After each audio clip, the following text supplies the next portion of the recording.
Hey there, it's Hotline League episode 91. I'm so excited to be doing the show with you tonight. Of course, the show brought to you by both Movement and Alienware. We throw their logos up on the screen. I'm joined right now by my constant co-host, Mark Zimmerman, who is now frozen on Skype. There, come back to us, Mark. He's I don't shocked know right what now. happened. You're cutting in and out. I think my internet just took a fat dookie. Yeah, well, it's not me, thankfully, so we're off to a great start already.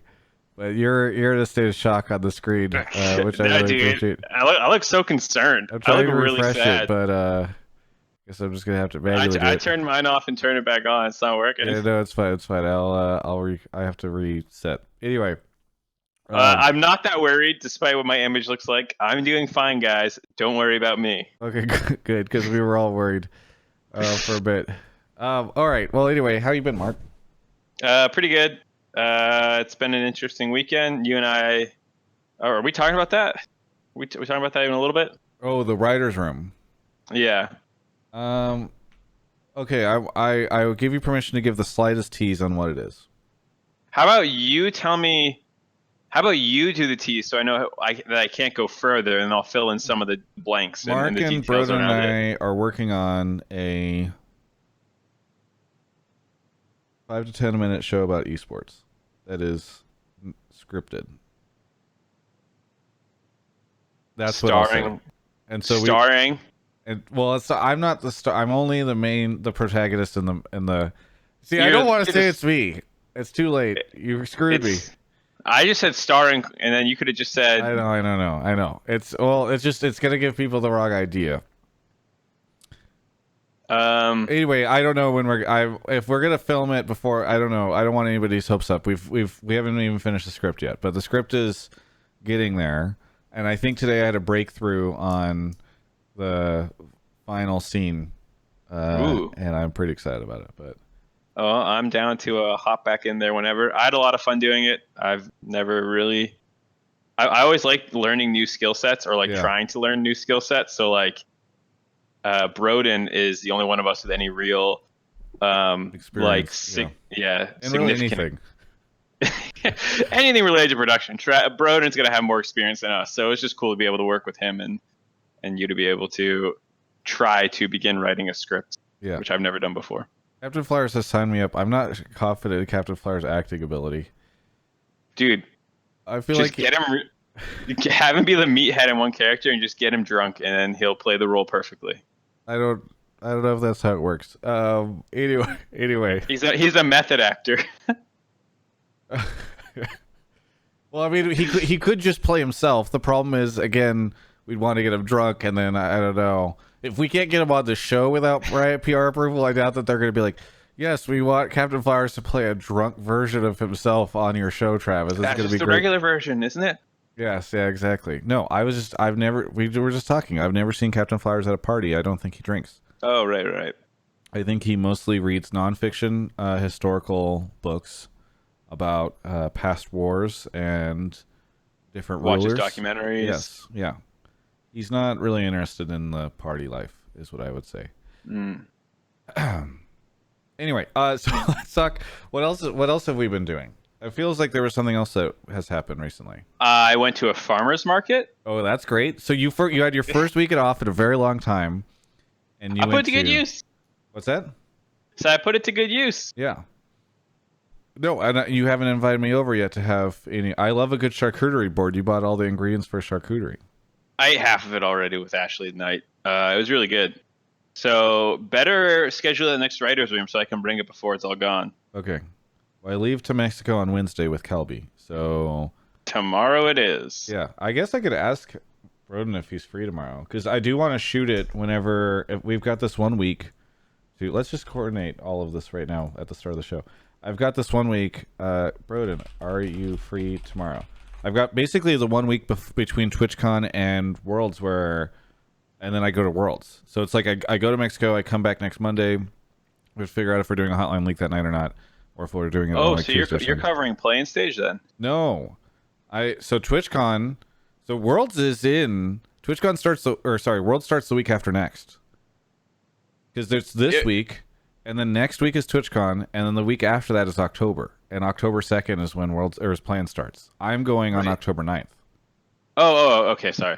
Yeah, I got you. Yeah. No, I only cover the parts of Worlds that people care about. I only Hey, cover the man. parts of Worlds that Clutch is going to make it out of. Wait, what? Whoa. That doesn't even make sense. I was trying to slam Clutch, and I didn't even make the joke right.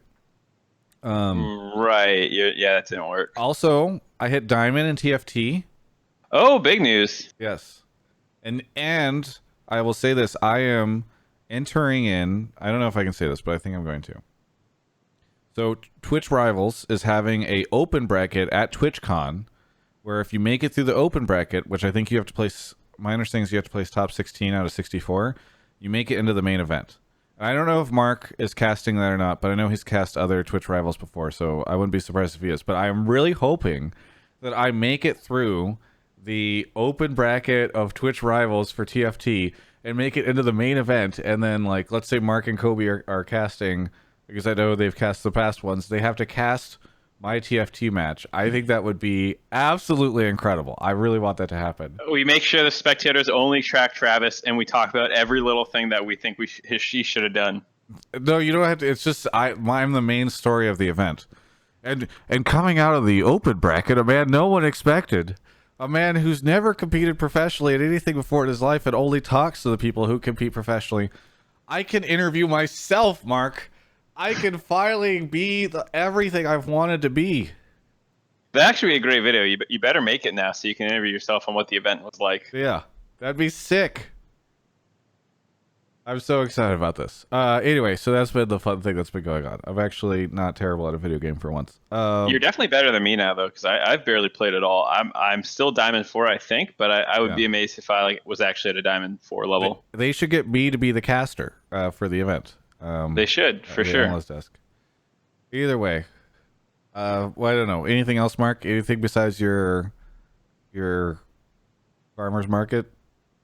No. Okay, well, Nope. that's fun. Thanks for that. Okay, let's. What about this week? Did anything happen in League this week that we that's what I was should gonna get prime into. people for? So Okay. today, this. By the way, I love this part because the show already starts and we've got like, casters or like especially people associated with Riot in the Twitch chat, and then I'll be like, all right, so something that happened today was Riot fucked up the ticket sales for finals. Oh yeah. And then, those people just quiet. They get really quiet for 30 minutes, and then eventually they pop back up for like a funny topic. So, everyone say goodbye to Captain Flowers, who doesn't want to have anything to say about this. The All-Star event for 2019 got announced again back in Vegas. What else? What else happened? It was on the front page today. I don't know. I hit Diamond again. It's a lot of just kind of whining because there's nothing going on, So a lot of top threads I'm looking at from the past week are just kind of whining. It's like, remember when this happened? I really hope this is different. Now this thing's dumb. It's a lot of that kind of stuff. Right. So honestly, I mean, it's been a bit of a quiet week. I think the nice thing about episodes like this is instead of it's always fun whenever it's like, okay, end early. This team made it out or this team qualified for Worlds or whatever. But it's kind of fun whenever we can just do open calls instead of having it be like, well, this is a big thing. So obviously, if somebody wants to call in, I don't know if anybody tried to get Worlds tickets, but here's a great chance for you to complain about how Riot failed you. That's what this show is mostly about. And then we could talk about the All-Star stuff if anybody wants to talk about that. I don't know if anybody's disappointed that's happening in Vegas or anybody's happy it is. And then just open mics on other stuff, right? You think you have some general topic about a LCS team. You have some idea for some change that Riot should make. You want to talk about format changes for next year that you think should happen. Any of these different things. So tonight's the night that you, the callers, please get a little creative, okay? I'm tired of hearing about how Bjergsen is going to leave TSM or stay on TSM. Mark? I'm just pulling random people because, like you said, it's open mic night, I guess. Yep. Some of these will probably be pretty quick, like 2-minute, 5-minute calls, something like that. Real Foxy All right, gifted a well, sub to Captain Flowers. Nice. Congrats, Captain Flowers. if you guys have never been on the show before, good night, because now you can come in and say whatever you want, apparently. Go ahead and spamming Twitch chat with the Discord link. Go ahead and click that to join the Discord that we use for this show. It is a call-in show, so once you get here, join the Pleb Calls voice channel and mute yourself once you get in there. And then in the Pleb Topics or Subtopics text channels, go ahead and post whatever it is you want to talk about. If we like your topic, we'll pull you from that voice channel into the waiting room where you'll hang out until it's your turn. I'll do a quick mic check with you to make sure everything's working, and then we'll get you on air to talk with Travis and myself. Yep. Pretty soon, everyone will be, I think, I just noticed this Neo Splitter in the chat says top 20 list soon. Pretty soon, everyone will be angrily debating the top 20 lists. I'm excited about that phase in the esports calendar. Oh, baby. Yeah. Yeah, I'm glad I'm not working on that one. Or you're not working on this one? Did you in the past? No, I should say I've never worked on them, but I'm glad I'm not working on it once again. I saw a ton of people saying Yanko's for #1 player in the world, and I'm like, listen, he's had a great summer split, and he's a really good player, but there is no fucking way in the world Yanko's the best player in the world. I think you can't say that based on okay. Everyone, go take a look at. Let's while we're waiting, because we've got time to fuck around on the show. I want to show everybody something. I'm gonna load it up. Is this your like and dislike ratio? All right. I mean, first off, okay, I gotta say, where are we? I don't know how this is gonna work as well on the show. But... Holy shit, things are rad. Oh, good. Nice. We've got cuss words going from this ad. All right. So first off, I gotta say, congrats on the 67,000. That's a great number for our episodes. This is last episode. What? We're over 50% on the like ratio. Yes. More people agreed with us than hated our guts. But this is what happened. This is just a cautionary tale to any would-be content creators, because sometimes people reach out to me and they say, "Hey, I'm a junior at this college, and I love everything you do, Travis, and I really want to model myself after." Well, these people, by the way, are lost and confused. Nobody should model themselves after me, but they say this stuff to me, and I one, feel sad for them because aspire for more, but two, I just want to say, if you are committed to doing this stuff, never ever say anything bad about Europe, because those people will come across the ocean like we did whenever we founded this country, and they will dislike your fucking video, and then they will leave a lot of angry comments in the YouTube descript down below. Wait, where is it? Comments. How do you find, is this when you're not logged in? Is this the experience? Oh, it's because it's small. Okay.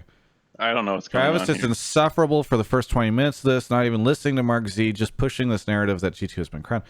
All these, they'll leave salty comments. There's stuff in here probably about me wanting to do things sexually to Peter. There's just a lot of them. All right, so here's the thing.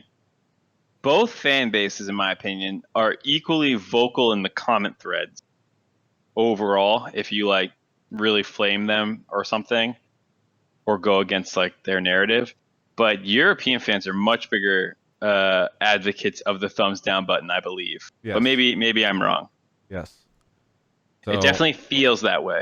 So this is the funny thing, is we air this show at a time when North America is awake, but Europe is mostly not.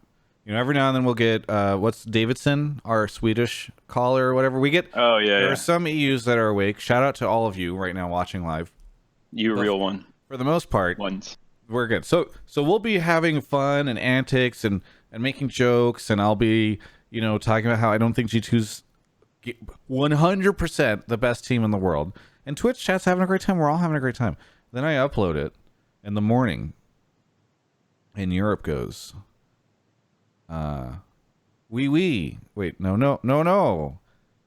This is terrible. Blah, blah, blah. Some generic European accent. And then they get angry, and then they dislike, and they leave a comment about how I want to fillet Peter.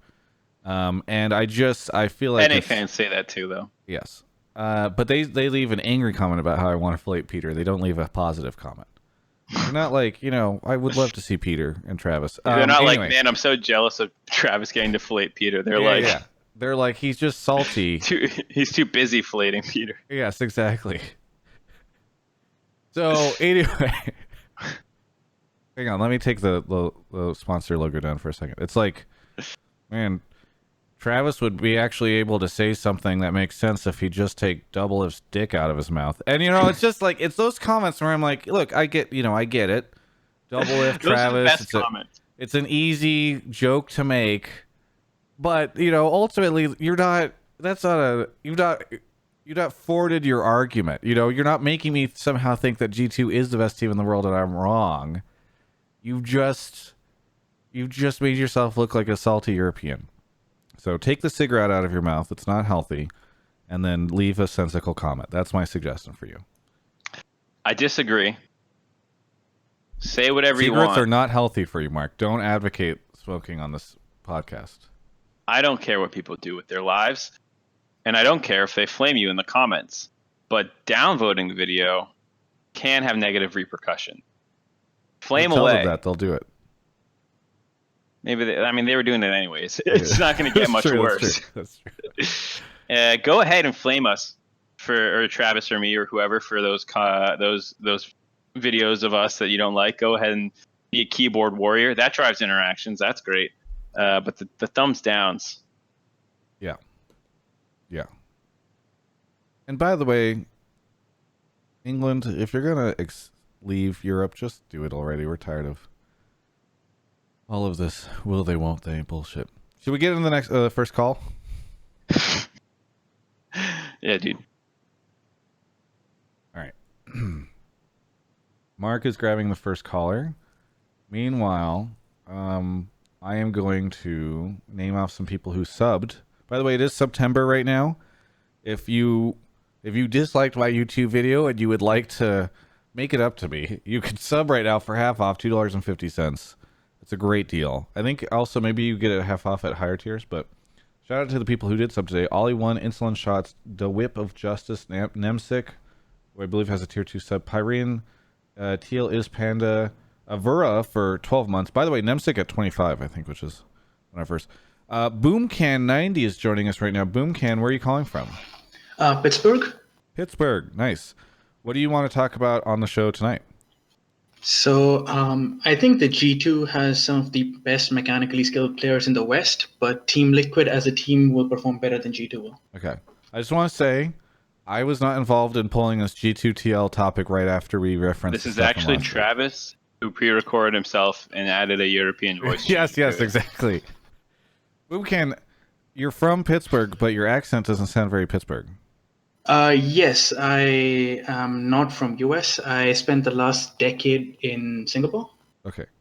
All right, fine. It's not a European accent. I just wanted to clarify that.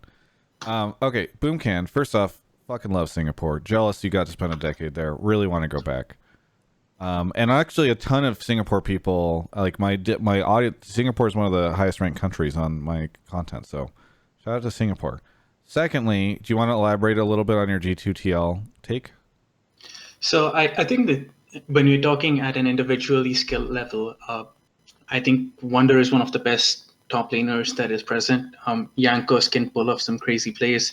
Caps has one of the highest mechanical ceilings, and Perks and Mickey just do Perks and Mickey stuff. But I also think that they, as a team, also have one of the lowest floor ceilings that can skill floors that can be exploited. Whereas I think that with a team like Team Liquid, which has been a bit more stable, they might not have the highest highs, but they don't have the lowest lows. So I think that in general, I expect Team Liquid to perform a lot better than G2, just because I think at an international stage with the Chinese and the Korean teams coming in, they'll be better prepared to exploit the fluctuation that's present in G2s.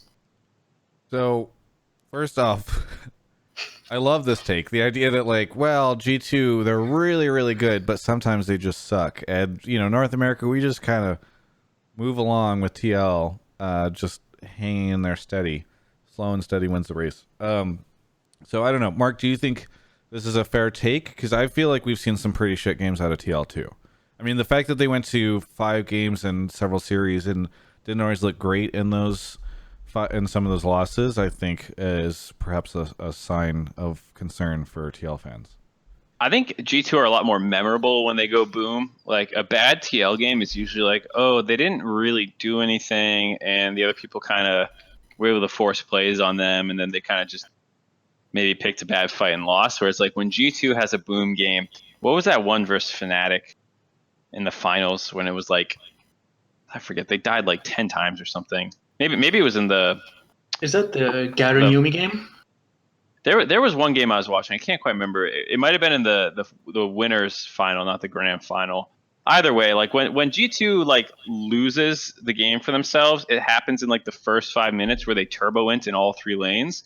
Whereas like when TL loses the game, it's this slow kind of bleed out and die, rarely like off their own, like we really fucked ourselves over. So I think it's a lot more memorable when G2 does it, but I don't really think it's necessarily more prevalent. And I also think, it comes with the caveat that they also have a much higher ceiling than Team Liquid does. So when they're not doing this, they should be able to win a lot against better competition than TL would be able to. So I disagree overall with the take. I think, it's very likely that in group stage you watch G2 throw a game really, really hard, maybe even against like a play-in stage quality team. But I don't think that they will do worse than TL overall at the tournament. Travis, do you have a different take? Yeah, I don't know. I definitely, it's the sense that I get is that whenever G2 loses, most of the time it's because they're playing with their food, and it feels like they're not gonna do that. They'll rise to the occasion at Worlds. I do worry for teams like G2 when the only downside to being so much better than your region is that you are never really challenged as much as you could be. Now, obviously, Fnatic puts up a really good fight and all that, but I just mean like, I don't know. Like, actually, I kind of want to spin this into a question for you, Mark. Do you worry at all that G2, having been so much better than a lot of the other teams in Europe, might never have really gotten the challenge or like pit through the rigorous tests that perhaps some of these other teams in other regions do? I don't think so. I mean, they went to 5 games in both their series against Fnatic. And both times they were down in those series and had to win 2 or 3 in a row to come back. So I definitely don't think that they are lacking in any way, experience in high pressure situations. They won MSI. They've played a number of serious matches. Like I don't think that they should, they're like Griffin, who you've watched just choke their life away every time it matters. They're not like that. So I'm not concerned about them. I do agree that they do feel like they play to the level of their opponent sometimes, but I don't think that they would ever do it enough to really jeopardize their chances. Yeah. Boomcan, do you disagree with this stuff, or I mean, do you want to challenge Mark on any of that? I would definitely add in that the Fnatic G2 series, they came back a lot more because of Wipo playing bad, more so than, and being completely outclassed by Wonder, more so than, Fnatic playing bad. Sorry, more so than G2 playing well. It was, I personally think that was just a series that that Wipo single-handedly threw for them. And that if Fnatic is not able to play through the top lane, then they're not really able to win through. So taking Fnatic as a baseline for comparison to see how G2 will play and will work, I don't think is a fair statement. Yes, that's the closest that we'll come to see of them, but that is not going to give us a holistic view on how G2 is going to be. I also think that Caps is in a habit of making a lot of mechanical mistakes, more so than someone like Jensen is going to make. So that's where my thought of DL being able to perform better is going to come. Yeah, but the thing about Caps you need to realize is almost every international tournament he's taken place in, he's basically led or been like top 2, top 3 of mid laners in deaths per game. Like that is just how he plays. He will always have these kinds of things that are mechanical misplays because he's taking bigger risks. Boom, can you mute your mic, by the way, whenever Mark is talking, just because we're getting a bit of an echo? Sorry, Mark. Yeah, no problem. I just like I for the first time I watched Caps an international competition, I think it was an MSI like 2 or 3 years ago. I think that was the first one he was on. And everyone was, like talking about how great he was. And I didn't watch the games that closely from his perspective. And I just remembered like, oh, he died sometimes really randomly in side lanes and stuff, going for really risky plays. And he had like the most deaths of all mid laners in that tournament. And so I wasn't initially that impressed. And then I think it was like Worlds was coming around. I went back and watched those games closer, and I was like, he's usually just like forcing stuff to try and jumpstart his team in some way. So I definitely don't hold it against him as much as I used to. But the whole Wonder versus Whippo point, like G2 is the team that can carry through pretty much all three lanes. And so while maybe Wonder was the guy who stepped up and did the most, maybe that was a weakness they identified, and they spent more time and resources both in draft and out of game to get him rolling against Whippo for Wonder. Maybe it's something where they'll try to play more towards mid lane versus people who have weaker mid laners. They have a lot of firepower on that team, so they should be able to figure out game plans for most of their competition, as well as the fact like those games were close and they were tested and they were forced to play well. But when G2 needed to play well, I mean, game 5 of the first series was a sub 20-minute game, and the game before that was a 25-minute game. And so while Fnatic forced them play well and forced them to play serious, when push came to shove, G2 at times was absolutely brutally dominating. Even in game 4 of the last series, it was like 17-5 in kills, and they obliterated them. So I think G2. I mean, you're not wrong in any way. Where they do have a lower ceiling. I think where they will drop more games to random opponents than I think a TL would. But I don't think it's enough for anyone to be alarmed. Yeah, I do hope that somehow we end up with a TL versus G2 series. That'd be sick. Even if that, like, I know that G2's favored obviously in that matchup. Europeans, please like the video at this point in time.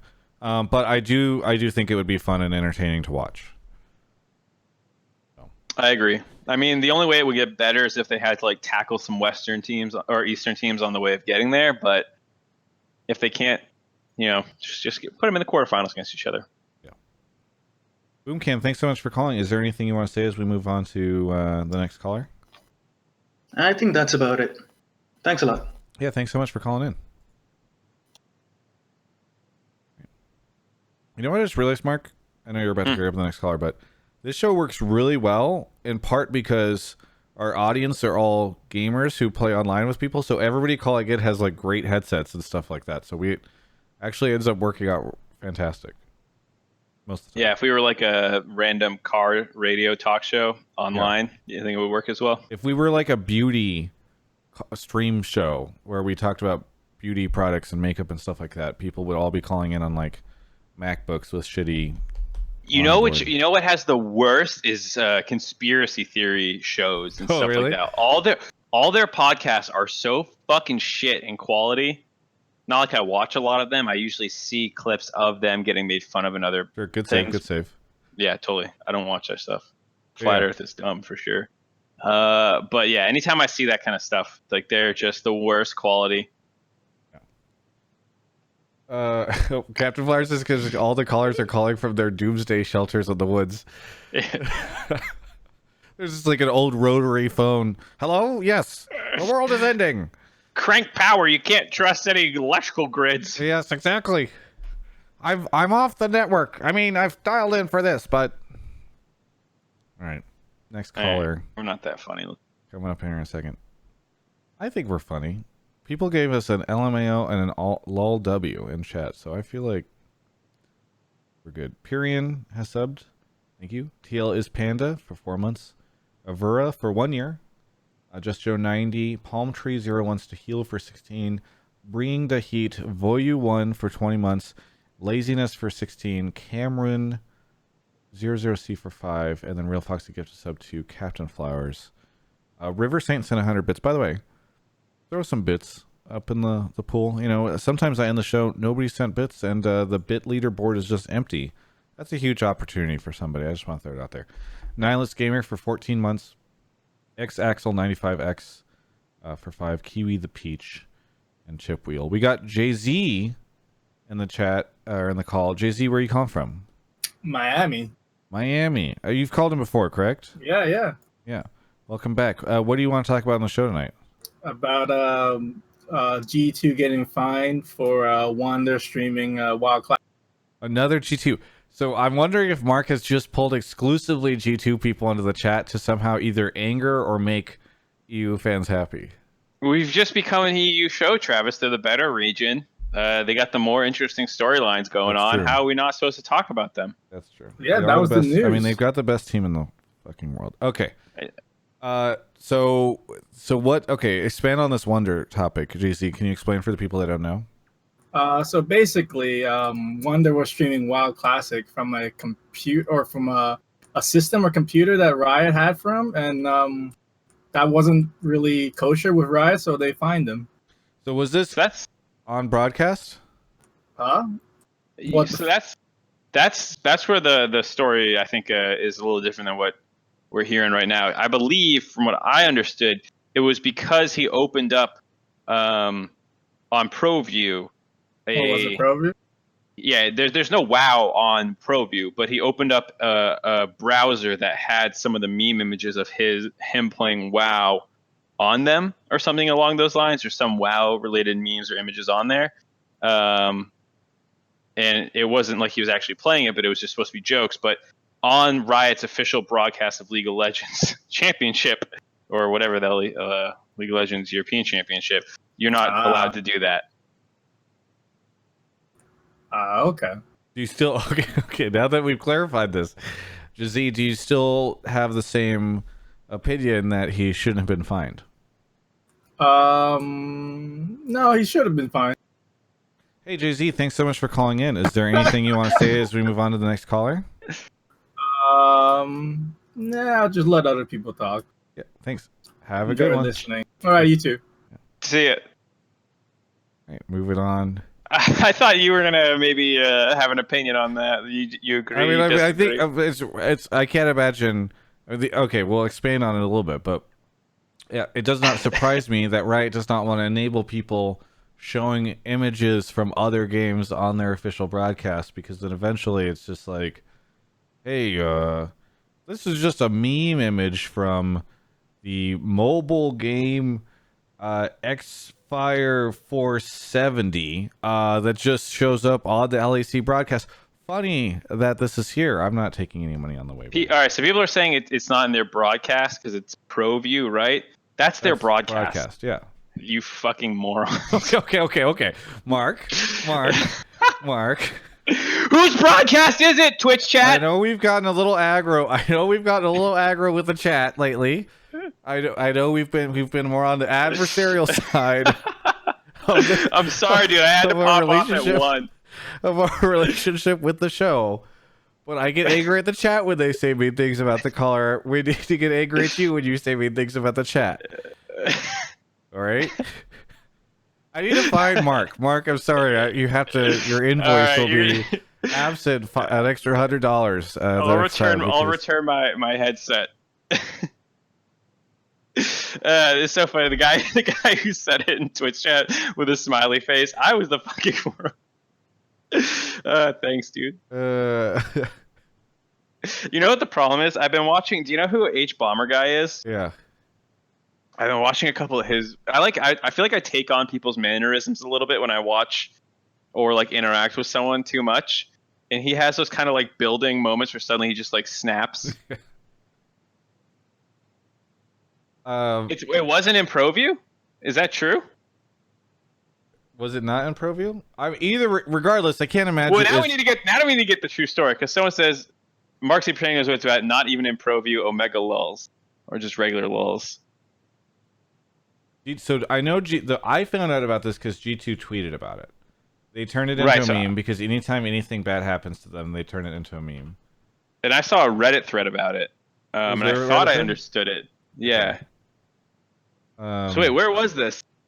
Maybe I'm the fucking idiot. Oh God, or moron. What would I say? I don't know. So they tweeted 15 hours ago. After they said issuing us a penalty after we showed Wonder playing WoW Classic. And then they linked the doc, and the problem is the doc for the fine tracker only says commercial violation. The fact that it's a commercial violation. Okay, so here's Mark. Your uncertainty around this has made me. I now have to explain all this shit. Travis, we have a journalistic integrity that if I'm going to insult people, I better be right. Okay. Well, and I don't know if I'm right. I'm not sure if that's what journalistic integrity means, but okay. I'm pretty sure that's what it's about. So let's rewind time all the way back to 2013. And because why are we going so far back? Do we need to go back 2 weeks only or something? No, because I saw somebody talking about this in chat before. Okay. So back in 2013, I know most of you guys were not following League of Legends, but I was. And the website I worked for at the time, On Gamers, Slasher broke this story about how in the team agreement there was language where Riot said people who are players that are members of the LCS, EU, and North America cannot stream any other game other than League of Legends. Now, obviously, this was outrageous, but Riot's defense at the time.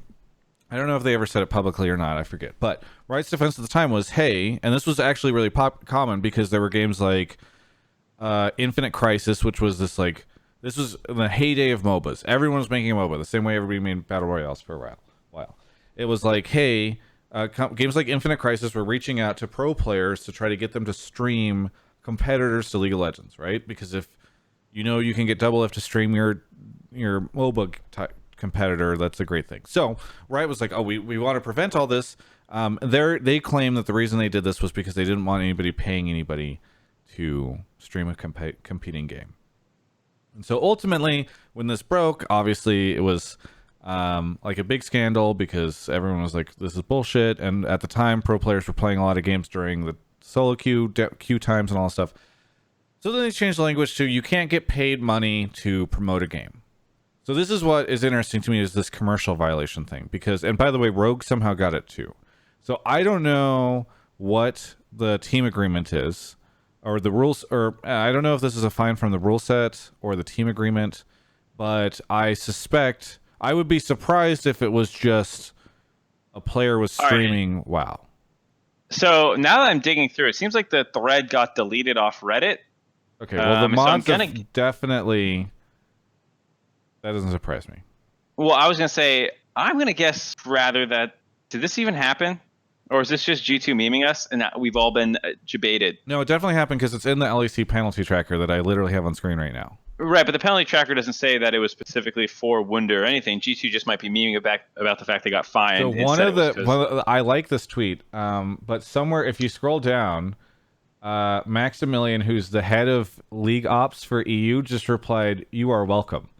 Because G2 was like, thanks so much for finding us. Now we can make him uninstall it. And the guy, which I think was great, by the way, just replied, "You're welcome." And I found that hilarious. Maximilian Peter Schmidt, which is, by the way, and he looks like the most European dude ever. I'm just going to show him. All right. But to me, it could all just be a bunch of people laughing about it, and none of it's true. But somebody did get fined. Right, for sure. I'm saying the fine is real, but you don't know if it was from. Oh, I can't because I'm not logged into Twitter. I can't. Okay. But I was gonna say the meme, like G2 might have got fined for some commercial violation, like you're saying, but then they just joked about it and said, "Oh, it's because Wunder did this thing," right? Yeah. Do you think that this guy would have then tweeted about that? I mean, like I said, who knows? Maybe he's just Europe's. They like Europe joking is around really a lot. fucking weird. They dislike my videos a lot. Okay, so now we don't know. I'm sorry, everyone. This is the problem with what happens when we, as a media product, try to cover anything that happens across any ocean. We just are confused and have no idea what's going on. I need to find a piece of paper. I'll be right back. Goodbye, Captain Flowers. Thanks for bringing me tacos. I'll get the next caller in here, and then I'll be right back. Okay. Well, I'm pretty sure I just got trolled and insulted our viewer base. By the way, Mark, very funny. Whenever you were calling somebody an idiot or whatever, I just want to say it's funny because Riot PR are literally in the Twitch chat right now. I'm not really a Riot. Yeah, I know. I just found it very funny because they had to watch you, and then they couldn't stop you because you're. I mean, I saw Jackie be like, "Mark, stop," or something. Yeah. That's great. Okay. Anyway, where were we? I really want to know how the what ended up happening there. Maybe someday we'll find out. All right, we're grabbing our next caller. This is another punchy episode. Let's see, where were we? Chip Wheel, thank you for the 6 months. Armrose Lund, thank you for 3. So many things for the 19. Merchant of Soul, 6 months. X I'll be right Cocoa back. for 3. You can go. And then Brawler Yukon for 13 months in a row. I don't want to take okay. Well, I guess Mark already knows his take. Josh, where are you calling from? Upstate New York, St. Lawrence University in Canton. Upstate. I really appreciate the very descriptive things. Upstate New York. I've been to upstate New York. I went to what's like the really Ithaca? What college is in Ithaca? Cornell. Ithaca. Well, I know Ithaca College is there, but Cornell is also there. I went to Cornell to hang out with a friend a long time ago. Upstate New York is really nice. Yeah. Okay, you don't want to talk about upstate New York. What do you want to talk about on the show? I wanted to talk about how I think the NA 3 seed and the European 3 seed could one or both be knocked out in the play-in stage. Okay, both are vulnerable. Do you want to expand on this? I was thinking that I'll start with Clutch because I think Clutch having a younger roster with players who have never been to Worlds could affect their performance, as well as the fact that they are great in best of fives, but they were never really great in best of ones during the regular season. So, and in the play-ins, if you drop 1 or 2 best of ones, you could end up playing the Korean team or the European team, which means you're pretty much going to be knocking one of the two out. And then for Splice, I just think their style doesn't match up well with many of the wildcard teams since they're very calculated, whereas many wildcard teams are very sporadic. Okay, Mark is going to wear the sign because Mark, did you figure it out? Nope, but you know what? Okay. I probably shouldn't be yelling fucking moron when I don't know what I'm talking about, regardless of if I figured it out or not. Okay. So I'm just gonna. Great. Well, I'm glad we can just have a capital F word situation going on in my show. Okay, so first off, Josh, first question I'm going to ask you is: you say that you worry that Splice doesn't match up very well stylistically with some of the other, wildcard teams, but I just want to ask, just for the sake of discussion, how much do you know about the styles of the wildcard teams? Well, I have actually been looking at I've always liked the Vietnamese teams just because I thought the Gigabyte Marines was very cool when they made it that year. And also I've been watching Unicorns of Love, who are now in the TCL, I think, or CIS. I think it was one of those two. I can't remember. Yeah, so I'm happy you brought that up. That was going to be my second point. I love the idea, by the way, that Splice gets knocked out by Unicorns of Love. That would be hilarious. So I kind of hope that happens now. I mean, nothing against Splice, I'm sorry, but I do think that would be amazing. It's, by the way, the LCL. Okay, there. I don't know the names of all the regions. Sure. That's fine. But you do know them stylistically. Yeah, I just like watching them, and I find that a lot of the regions from there are a little less calculated as Splice and are a little bit more quick in their games, I would say.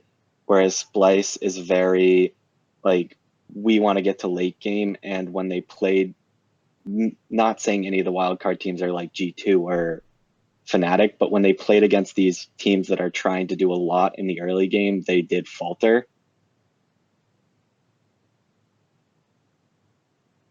Mark? I mean, so a lot of this has been centered around Splice. Got to admit, haven't watched a ton of them. So I can't speak to Splice necessarily. On the Clutch gaming side, if we're talking about play styles and stuff, I actually initially was kind of worried about theirs being a little risky maybe for playing stage, but I actually like it a lot the more that I've watched it over the course of all the the 24 games or whatever they played over the last 3 weeks. They have a very set play style. They'll force the same thing, and they'll force you to do something about it every single game. And I like having such a clear play style in the playing stage that they'll force other teams to react to. And what's good about that is even though it's telegraphed and they can study it and they can see it coming a mile away, you still need to stop it, which is something that a lot of North American teams struggle with, as well as the fact that they will have had time to hopefully master some new styles and stuff like that. Maybe learn an extra play or two, get some extra champion pools in there. So I would hope that for Clutch that they'll be okay given that. If they really can't find any new champions and some of the ones that they're using right now are not as effective by the time World Patch rolls around, then they could be in trouble. But I have faith in them and their coaching staff, given the turnaround they pulled in the LCS already. Yeah, I mean, I think we talked a little bit about this Clutch stuff last week. I am more confident in their ability to get out, but I am like North American blindly ignorant confident in that I don't know anything about the wildcard team, so my ability to speak to them is rough. And I think that's actually part of the concern I would have for Clutch, is that unlike the past where you have like a really seasoned, I mean, obviously there are players on Clutch that have been around for a while and have been to Worlds before, but I do worry that you never really know what you're going to get in plans, and like a team like Clutch, unlike a team like Cloud9, who's historically been there, might be more susceptible to some issues. So. Josh, do you have any thoughts or anything you want to say as we move on to the next caller? Yeah, I was just saying a lot of people are commenting about how like they're saying how all the players have a lot of experience, and my point about the Clutch players being inexperienced is like Del Monte and Vulcan both haven't ever been to Worlds, and like Huni, last time he was at Worlds, he was even in NA. He was on the Korean team before he was with SKT before he. Yeah, I think I was about to correct you. You're like, he's on the Korean team. It's like, yes, he was on SKT in the finals. I don't know if you could. Yeah, I know. I wasn't gonna say he doesn't have experience at Worlds. I was saying that like he's like the pivotal person for, I think, to step up, because I don't know all the way back with Lyra's experience, but I don't think he's had like some super amazing experience at Worlds. Yeah. And then Cody's sons, like in theory, went to Worlds last year, but his one true experience at Worlds is the Immortals roster, where a lot of people kind of meme about his mess ups at Worlds. Right. So I think they both have a lot to prove, and the only one who really needs to step up, I think, is Huni, if he can help carry this team through that group. Yeah. Plan. I think the experience concern, though, is one that pretty much usually falls flat to me. I think it can matter in some situations in the sense that they're untested, but I don't think, it's that big of a concern. Licorice and Zazel were fine last year in play-ins. I don't think it's fair to just assume player who hasn't had international experience yet is suddenly going to do worse. Hey, Josh, thanks so much for calling in. Yeah, no problem. Okay, have a good one. So, Mark, two things. One, I realized that I had forgotten to retweet your tweet that you normally make. Oh, I don't think I made one. Right. Secondly, I'm going to go ahead and talk about, we're going to take our first ad break for the evening while Mark makes his tweet. That ad break is to talk to you about Alienware. Wait, I'm going to hold this up. Okay, no, don't hold that. Can we leave that down during the ad break? I know you don't. I don't want you on it for the ad break. I need it for the picture. Okay. We're all waiting here. Well, just so right, if you're listening to the podcast version, of which there is one, by the way. Mark has a sign that he's created that just says "fucking moron," and there's an arrow pointing to himself, and so he's been wearing that for much of the show.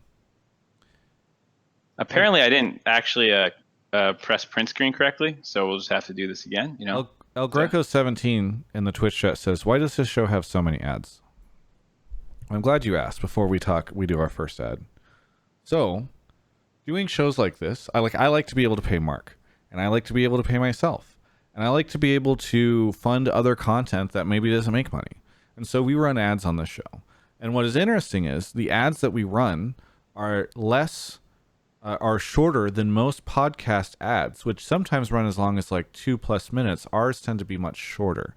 And normally there are 3 ads on a podcast. Every now and then we might have 3, but most of the time it's 2 or less. So that is why we have so many ads. And I really appreciate our sponsors for making this whole thing happen. And I really, really appreciate, more than anything else, I know that's one person on Twitch chat, I just want to say, our audience for the show, but my audience more broadly on YouTube and other places, they do an amazing job. You all do an amazing job. Maybe not all of you. Almost all of you do an amazing job of supporting my sponsors, which I really appreciate. Somebody tweeted at me earlier today and was just like, look, I bought this new pair of movement glasses. Or other people have said like, hey, they tweet at Alienware and say, thanks so much for sponsoring. And I got, I bought this laptop. And that stuff significantly is really, really helpful. So I just want to say thank you to people. Now that person has caused me to talk about ads, we're going to do an ad. And that ad is for Alienware. So let me reach behind myself. So Mark was supposed to be using one of these headsets. I have to make sure I don't show my address. Mark was supposed to be using one of these headsets. Here's one. But then he came over and then forgot the one that I gave him, which is unfortunate because I have 4 of them. I'm going to show you 3 of them right now because the other one is in my car because I thought I might be able to drop it off at Mark's place today, but then I ran out of time. But these are the new Lunar Light 510H 7.1 gaming headset. So they have the headset still that Mark is wearing, which is a wireless one, but they now make multiple headsets that are available for you at different price points, including this one, which is 7.1 and is wired as opposed to the wireless one that Mark has. And then there's another one behind me, which is the 310H that is also available, and that's at a bit of a lower price point. But anyway, they've released this stuff, and they also have amazing notebooks like this one, which still is wrapping on it because I only got it recently. But this is the new Alienware M15. You can check this out. One of the things that I really like, by the way, is they've started doing this lunar light look for a lot of their stuff. They've got this legend design that's across so many of their products right now. But I really like this cool looking white product as well. So they've got that, and they've got Dark Side of the Moon, which is the 2 looks. You can mix and match them if you want, but they've got that and their new the new Auroras that are available.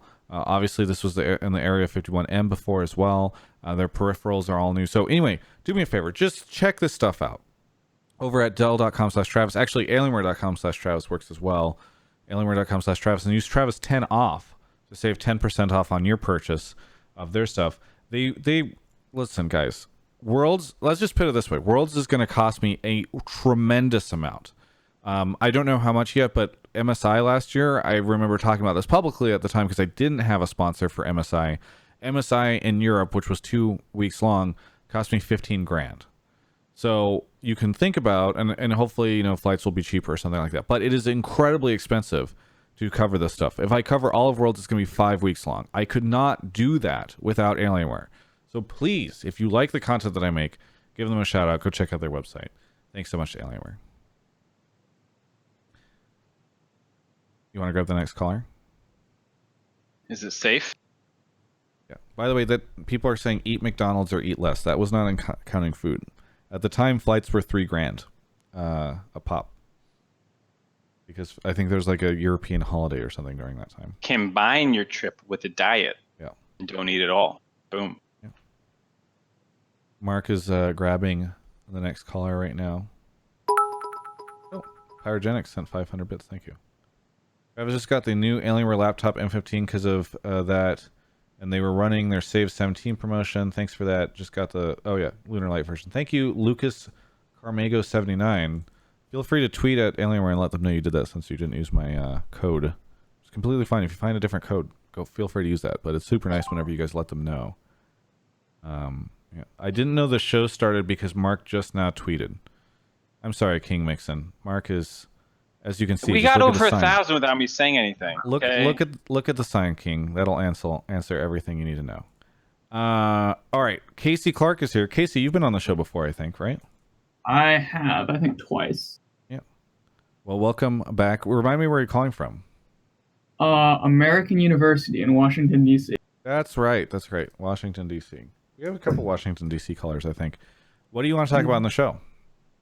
So I want to talk about developmental leagues, specifically in Europe and Korea, and compare that to NA's scene.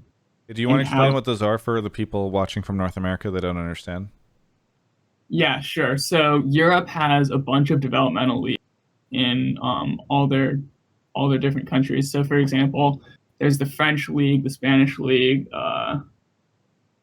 Poland have one. And then they come together in EU Masters, which is just a great system for developing new talent and getting players stage experience. And then there's also the CK in Korea, which puts out talent. Korean teams are always transitioning into new rosters.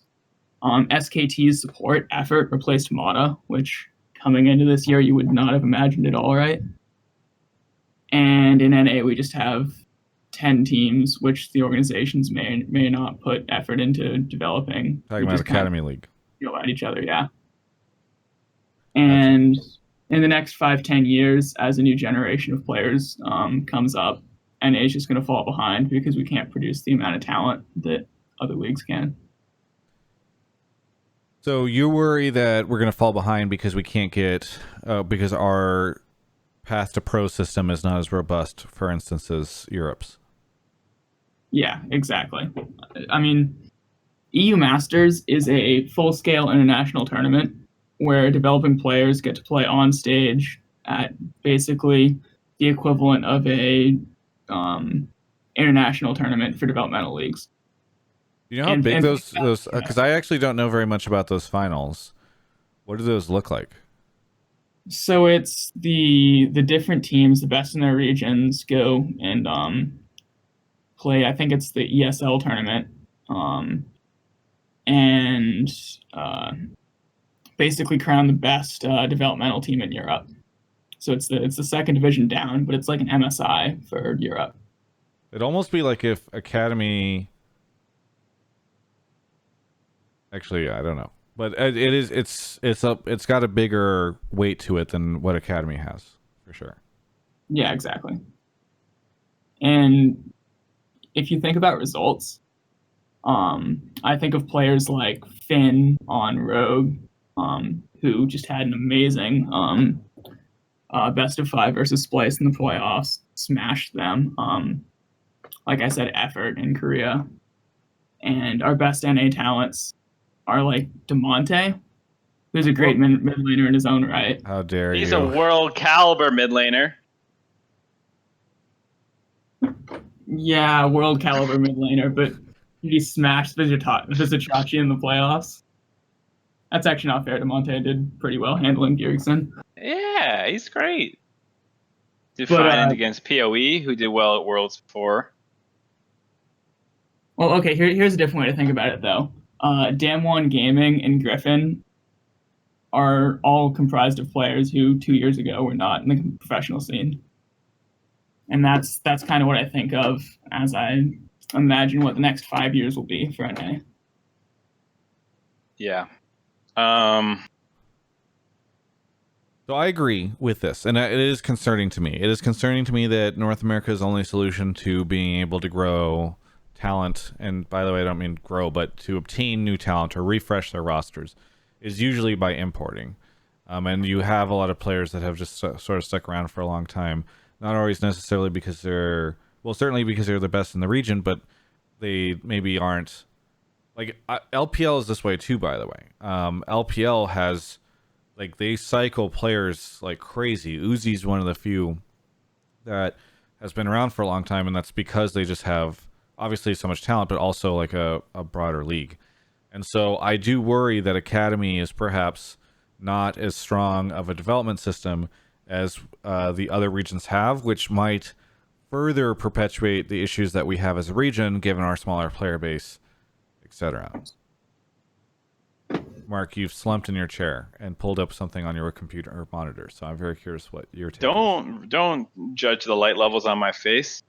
I was looking up a couple Chinese players, because to be fair, I mean, like, a lot of their top teams are imported, or like have imports on them.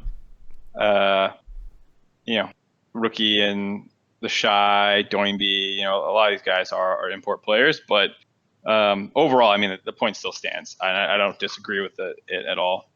I largely agree. I think I don't know how concerned I necessarily am. I wish we had more talent that was showing up naturally, and I just don't know how much I agree that the system itself is significantly lacking compared to other regions, like the Chinese amateur leagues or whatever you want to call them, the ones underneath the main LPL league,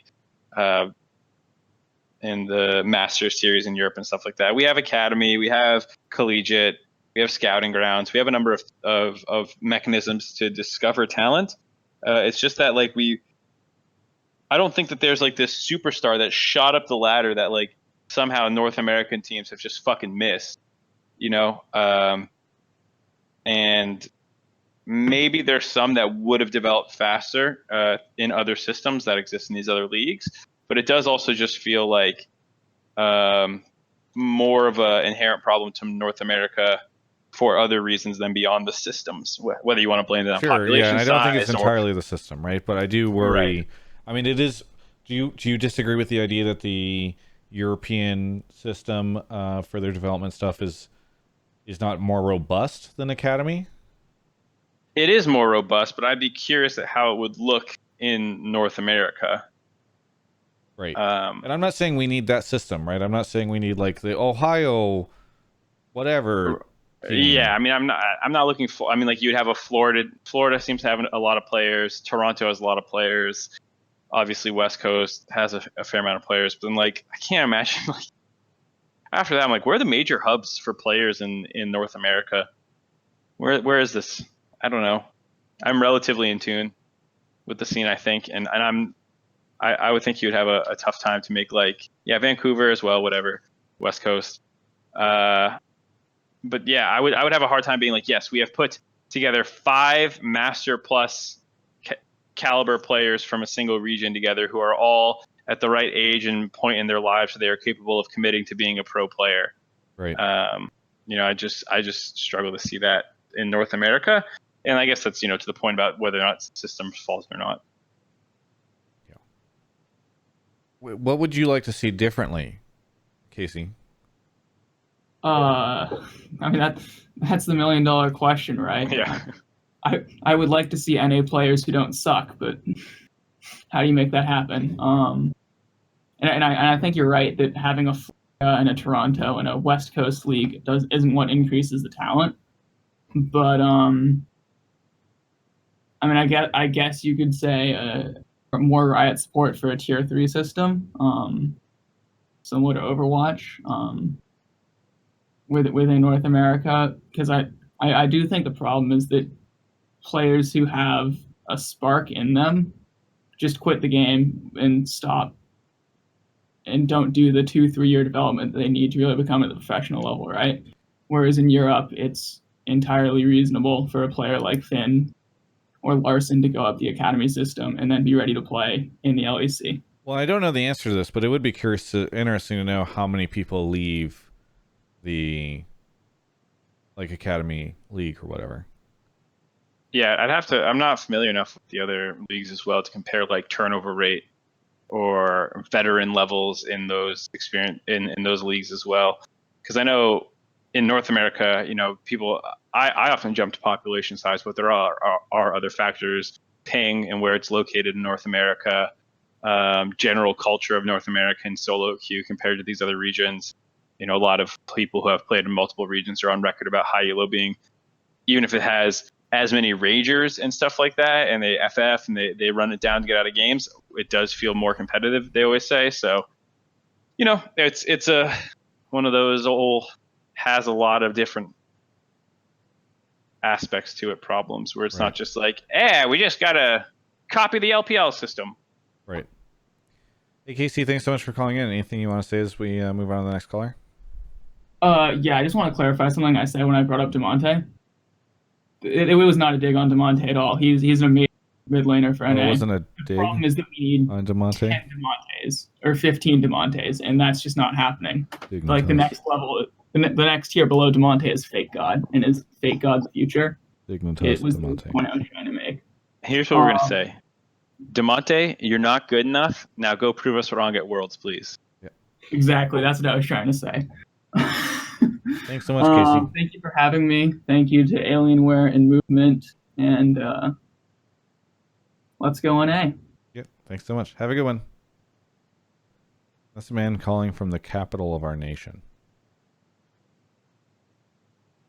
Mark, you want to grab the next caller? If I can. I can't join the waiting room. Can you hear me? Yeah. What is going? I can join the waiting room. Okay, there he goes. We must be having some internet issues.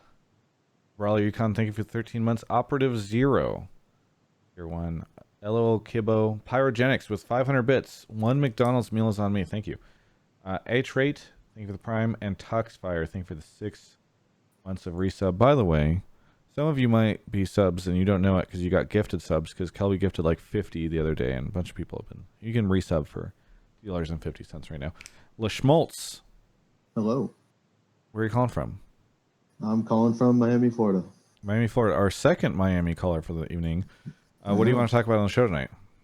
I want to address the topic of giving players equity, or orgs giving players equity. I think that Riot should allow it for all franchised orgs, and I don't think there should be any discussion on why they shouldn't be allowed to get equity, even if there's the possibility that they move to another org in the future. So we can't have a discussion about this because you said we're not allowed to have any discussion about why they shouldn't be able to get it. You just said My bad. That was some bad wording. But like, I think it should, and there shouldn't be any discussion in opposition to my opinion. That is my take. I want to know because this topic has been like kind of brought up like here and there, like especially in the past year.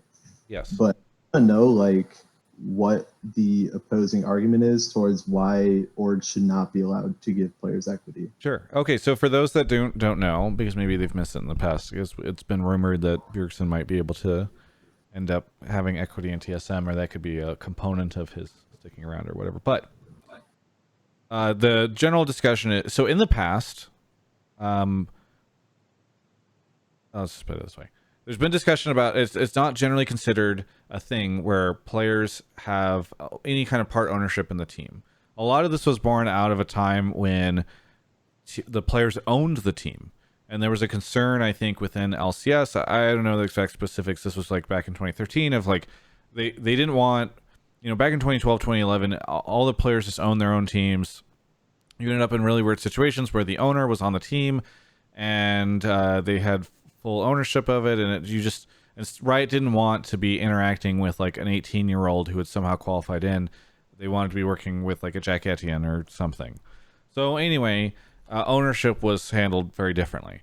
I think to this day, unless they've changed rules or something, it is technically not allowed that you can be both an owner and a player on the team. And so now here we are where teams have become worth a lot. And if you are a player that's been competing on a team for a long time, like Bjergsen, maybe there's a discussion to be had around whether or not you can have a piece of the pie or something, right? And that might keep you around. There's arguments to be made for it, right? You end up with instead of having a player hop around a ton to the highest bidder, you probably increase your chances of having a franchise player. And so, imagine a world where Double F had never left CLG. Maybe that's great, and the CLG maintains their fandom a lot more because they've got this star player. It happens in traditional sports a lot.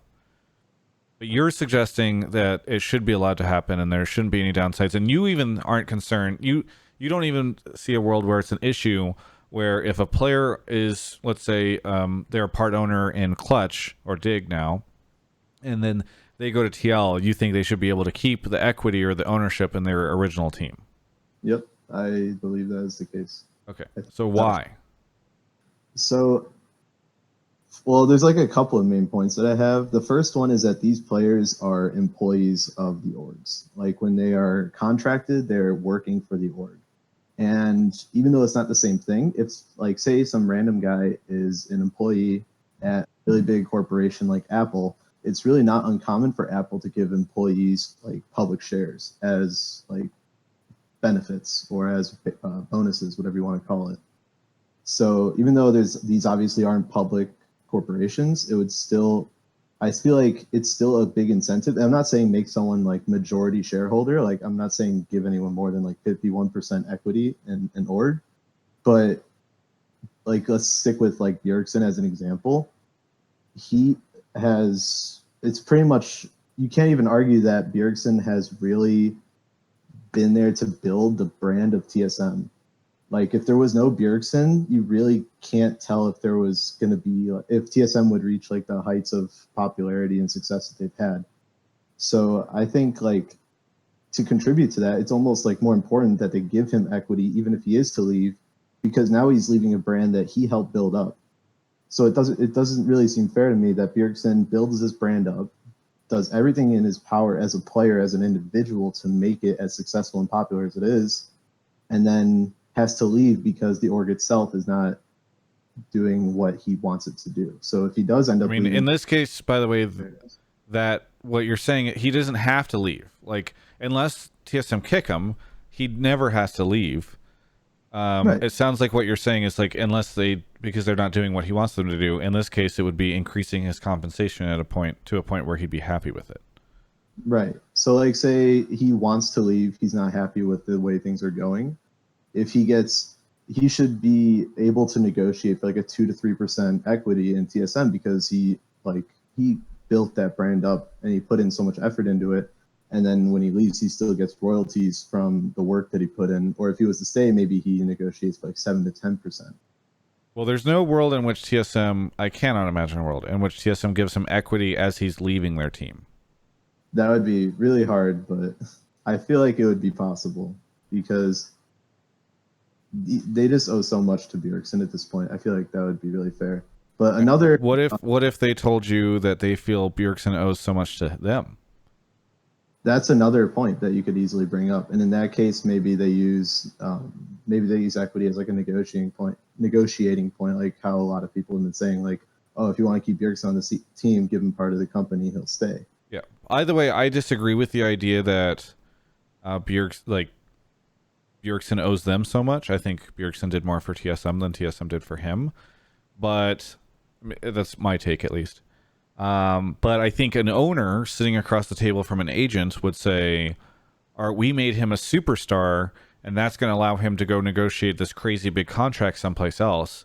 If he's leaving us, I'm not giving him any piece of this company. Yeah, and I think that's something that's going to be mostly kept at like the negotiating table. It depends on the perspective of the owner. Like, okay, Bjergsen did more than maybe even the public knows to help build up TSM. Or maybe he didn't really do anything and he was just like a standout player that does just the rock in the mid lane and he really didn't do much to contribute to the company overall. In which case they would probably say, yeah, no, we're not giving you anything. Like, if you want to leave, you can leave. We're not giving you any compensation for not doing as much. I feel like Reggie, as an owner especially, would be able to recognize if Bjergsen made like an overwhelming contribution to the growing of the brand. So the question, or you think he should be able to own equity in TSM even if he's no longer at TSM? Yeah, because the brand's not going anywhere. And the only reason I say this would all work is because the LCS is franchised. Like, I don't think this would work for like Faker's case on SKT, which is another point that people keep bringing up. Like, if Faker wants to leave SKT, then SKT should offer him equity. I don't think that would work yet because the LCK is not franchised yet. So let me go ahead. Sorry. So like if SKT was to continue, like lose Faker and then just bomb out, there's like the equity really would have no value since SKT is also they have other branches in other esports, but their overwhelming focus is in League. So let me pose this question to you. A scenario.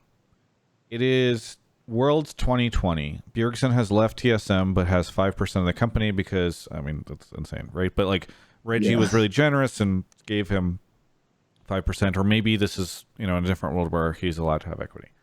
Bjergsen is now on 100T. And TSM is negotiating behind the scenes a sell to Steve Ballmer, former Microsoft CEO and current, I think he owns the Clippers, right? And so let's say Steve Ballmer's thinking about buying TSM outright. And if TSM makes it to Worlds, that's going to make Steve Ballmer be far more interested. Bjergsen stands to make millions of dollars in this scenario. 100T is playing TSM in the final match of the gauntlet. Oh, okay. Are you saying Bjergsen that- is now incentivized to not win because he is facing a team that he owns. Yeah, like when we talk about equity, we're literally talking about team ownership, right? And so there's a world here where now Bjergsen is competing against a team that he owns. That is a really huge conflict of interest. So that is one of the major problems with an equity thing, and maybe one of the major advantages, depending on how you look at it, is that if a player has equity in a team, he is heavily incentivized to stay with that team because there's just no world in which any commissioner in their right minds would allow you to own a team and compete against it. I actually had an argument. Oh, sorry, you haven't said anything. No, you go ahead. I had an argument ready for this, but I actually just one. Bjergsen's a player. Now, this is like really like a judgment of Bjergsen's character. But if Bjerg has 5%, which is like obviously way more than he would be given, but let's just say he has 5% of TSM, and he still decided to leave TSM, it had to have been for like a really good reason. Like he really wanted out of the org, and he felt really like held back by the org. So I think when the push comes to shove, 100D versus TSM, he wants to beat TSM even more in that case, because he wants to prove like that he made the right decision. Even though he has equity in the brand he made, he wants to show that he's like moved past and moved. Yeah, but you can't set up rule systems to assume good actors. You have to assume bad actors. True. Because if you set up a rule system where everyone behaves like angels regardless of if it's exploitable or not, then you didn't actually create a good rule system. You're just artificially believing that people are good people. You have to set up your rule systems assuming everyone's a piece of shit, and you need to make sure it's bulletproof. That is very hard to do when someone can be on one team and own another team. In fact, I'd say it's outright impossible. So that's just never going to happen. Secondly, the way people get ownership for work that they do in a lot of startups and stuff like that is it's a vesting period. And so like you would need to sign a deal such that in order for your Bjergsen to get this X percentage, he would need to probably play for them for 4 years, which is a typical vesting period, and the amount that you get of the company over time increases kind of exponentially as you get closer towards the end of your vesting period. This would mean that pretty much every superstar in the league would get locked down to a certain team, because as soon as one of these deals goes through, everyone's going to start demanding that, probably. And now maybe not all of them get it. Maybe they get shittier deals, but that basically locks down all your superstars in the league to whichever team they end up signing to for a significant portion of time, which in my mind is not healthier for the league in any way. I don't know why having your best players locked up and unable to move around and generate hype through new teams and stuff like that is any good.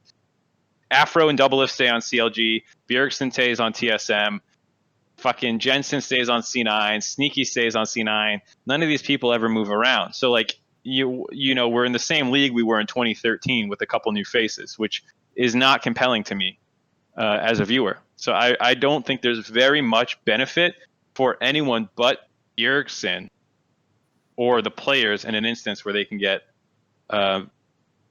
equity. I think the other thing that is difficult here that nobody's really, or we haven't really talked about yet, is what does having equity in a team mean? And some of these players have agents, not all of them have agents. When I worked at Yahoo, for instance, part of my compensation package involved getting equity or like Yahoo shares. And so I could at any given point in time go look pretty much at like the publicly listed share trade whatever price on, and have an idea of how much money I had in this company or how much money my stuff was worth. With these like startups, you have no real idea. And there's also these different kind of classes of equity where it's like, okay, well, I have this lower. So the situation is really complicated. And I feel like if you talk to most people at startups who have equity, they would have no idea what that equity is worth and what under what terms they're paid out versus somebody else. So it's wildly complicated. And I think, again, ideally every pro player has an agent who is like super well versed in understanding all the specifics about this and can give them an idea of it. But like, that's not really the case. And quite frankly, I doubt that most of the agents that exist in our industry right now would be able to have any idea. Not to mention the agent is not incentivized because they can't take a cut of the equity. Well, they potentially could structure it some way, but they would need to avoid the Facebook situation where they all get watered down somehow. Yes, that happens. MLG, supposedly when MLG sold to Blizzard, a lot of people who had equity in Blizzard, or sorry, in MLG got hosed. It's like super complicated. So, in my opinion, I do not like the idea of pro players being able to obtain equity in teams. Now, I don't know if that's going to stand or if that's going to continue or if that'll work out, because I think the pro players like the idea. I think the teams like the idea. So really, you've got Riot as like a final barrier to that, and I don't know if they'll fold if all the teams and players want them to, but I think this is like way too messy for it to exist. You still got those Yahoo shares, Travis? They became not Alibaba. They became Yahoo got put into this holdings company, and it's super complicated. But yes, I still have them because I haven't sold them.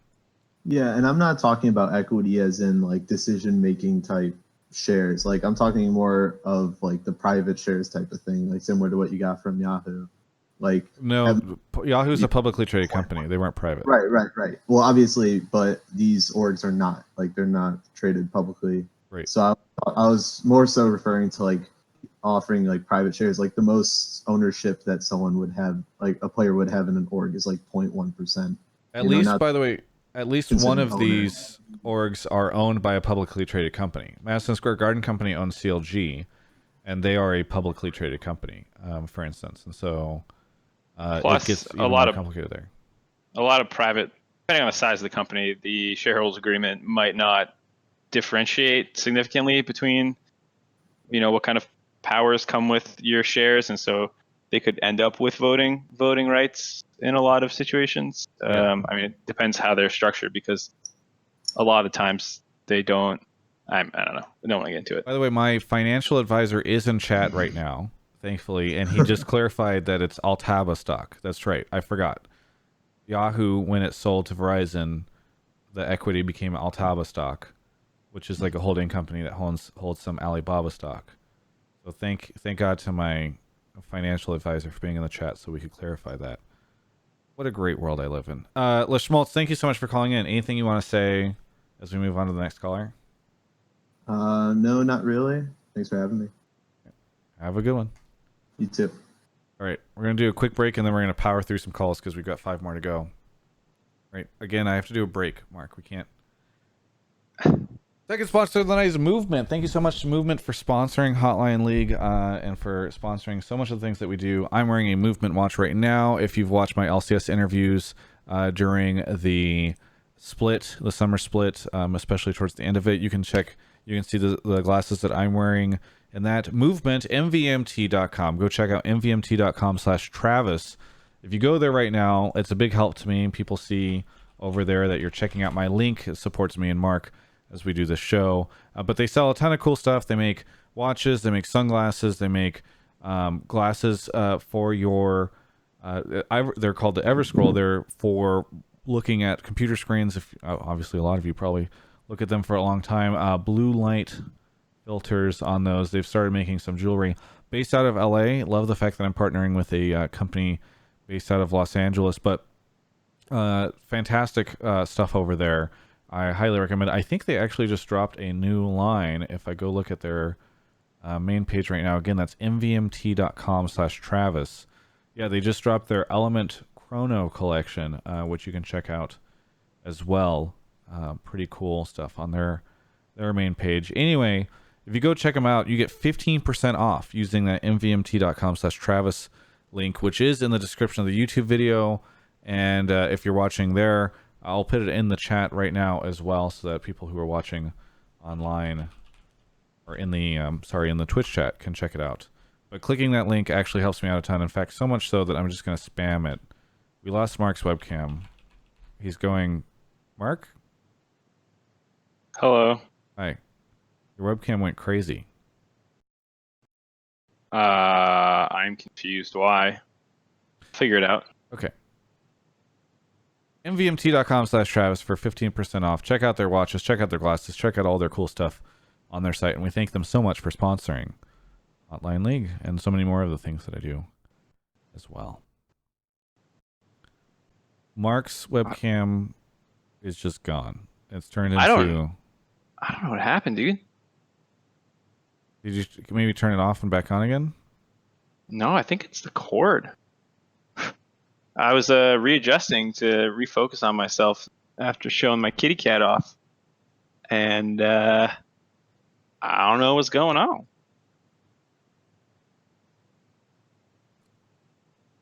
Want to think my troubleshoot mic- it after we get our next caller in, or while we got the next caller in? Yeah, sure. Oh wait, Oh, we're hey, I'm back. Okay, great. You're right. The good old power cycle did it. Yeah. I got to keep this thing around more often. It's so handy. It's so Bring it applicable. on the analyst desk.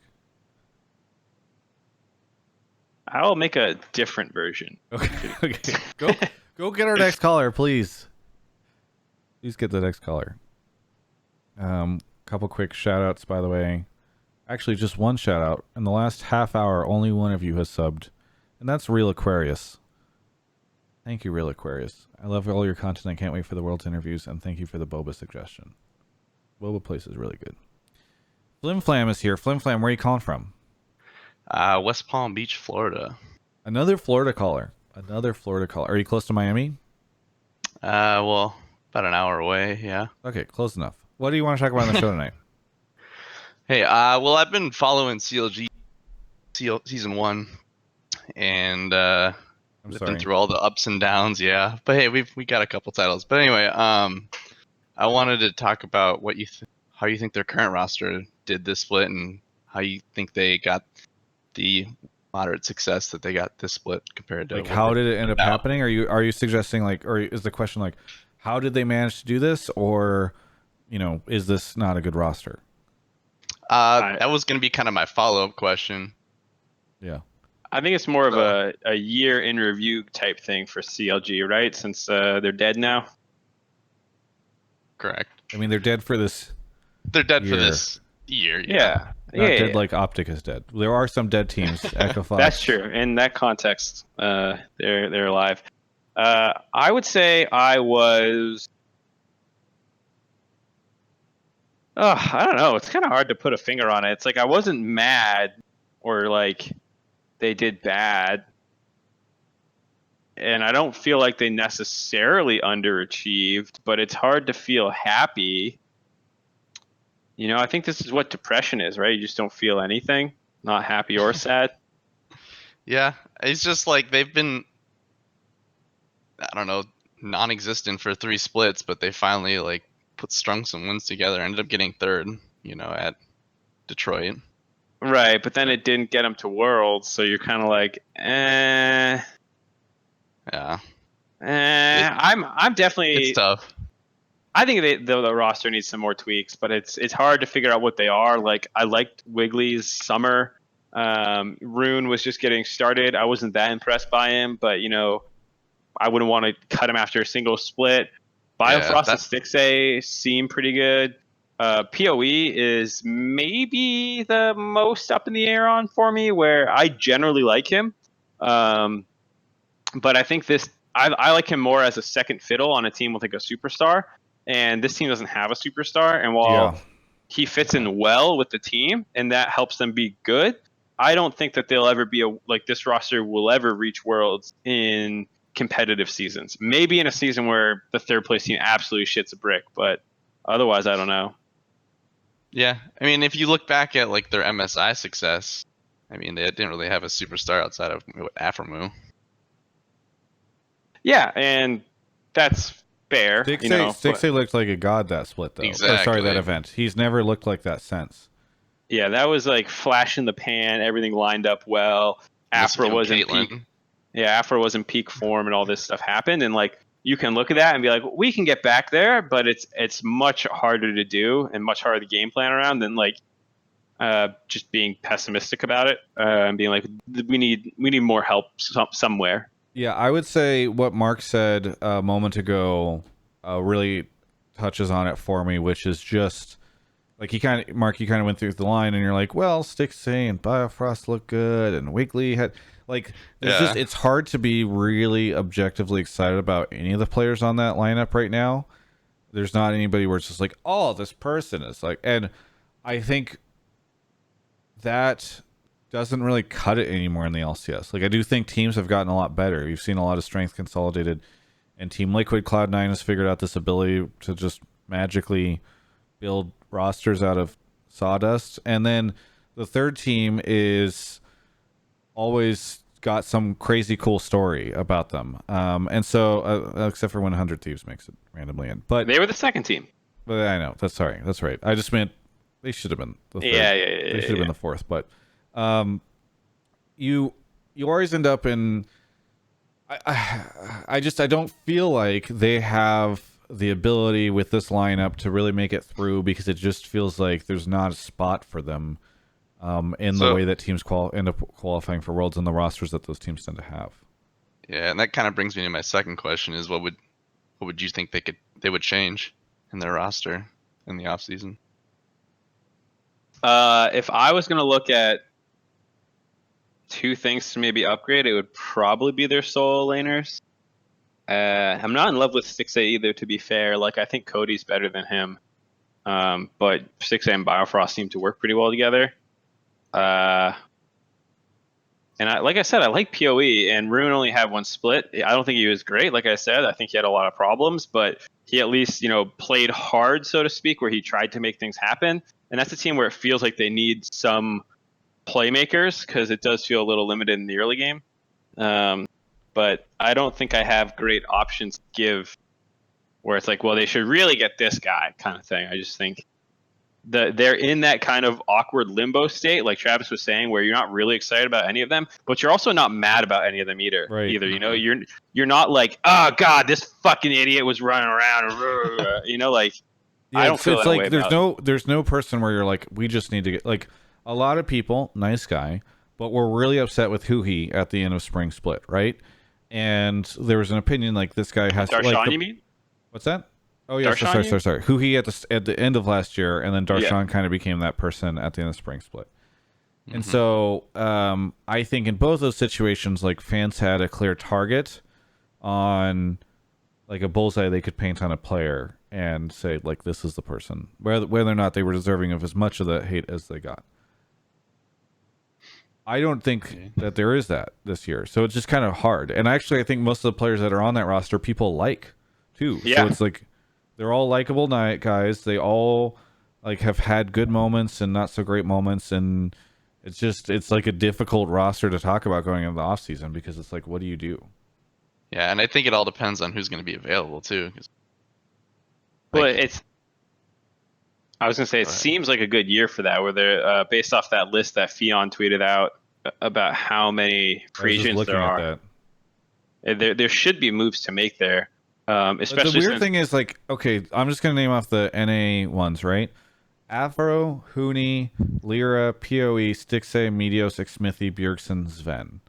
It's really hard because looking at that lineup. Sorry, go ahead. I was gonna say, I don't think it matters, because both their solo laners are their imports. So if those are the areas I'm looking to upgrade, that's actually, not that hard to do, because you have a solid bot lane duo and jungle core. The bot lane, at the very least, doesn't seem to get exploited in most matchups. Their playoffs were pretty good against. I assume they would do well versus everyone except probably Doublelift. So I think that they do have. It's hard to find the right move to make, but it's there somewhere. I don't know what it is, but there is a right move. Well, this is a really scary offseason to be CLG, because they do not normally spend, or like True. Their budget, their roster is. I shouldn't say that. I do think that they're paying probably middle of the pack if you go by, like, median or something, but, like, you've got 100 Thieves out there hungry for talent. TSM's going to have to figure out their shit, right? Because this is their second year in a row where they're not going to Worlds. You still have, like, other big spenders out there. Who knows what Immortals is going to want to do? It's just a scary. I feel bad. Well, I don't feel bad, but if you were a GM going into this off season, it's going to be brutal for you. There's just not a lot of, I don't know, opportunity out there, and you're going to have to pay through the nose to get it. Cool. Thank you. Yep. I had one other quick question, though, since you guys are way more involved with the teams. What do you think of Weldon's coaching style as opposed to Zix's? Uh, I don't know much. I Look, I mean, how it's hard because I don't know much about their coaching styles because we're not there. This is always the problem with comparing coaches. That's true.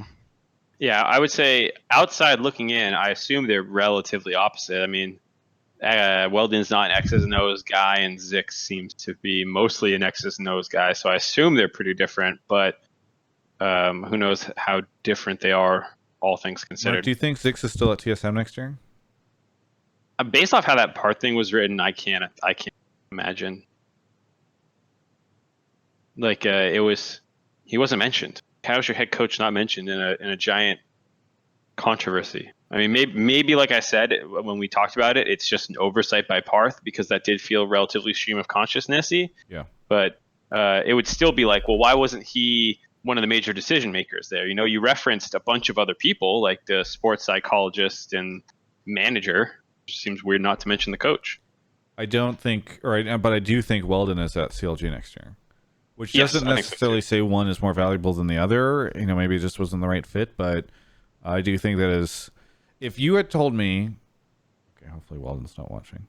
If you had asked me before the start of the season, who's more likely to stay on their Who's roster? more likely to lose their jobs? No. Who's more likely to keep their job, Mark? I'm a very positive person.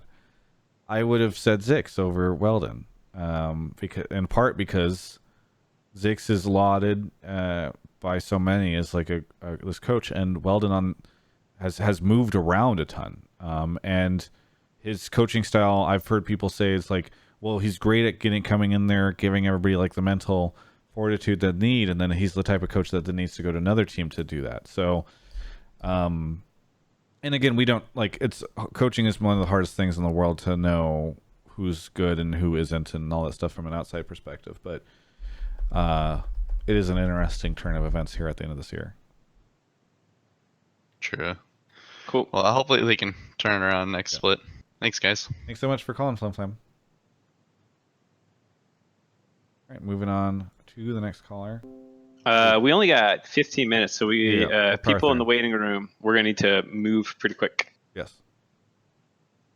All right. Thank you to Leroy Versace, Hyrogenics, GMPS Mendes, and the Slatherpuss for your subs. Sub right now, September, half off. Please sub. OPTSM fan who was in the chat before the show started saying, I really hope there's no TSM takes here. Where are you calling from again? Houston, Texas. That's right. Okay, what is your take?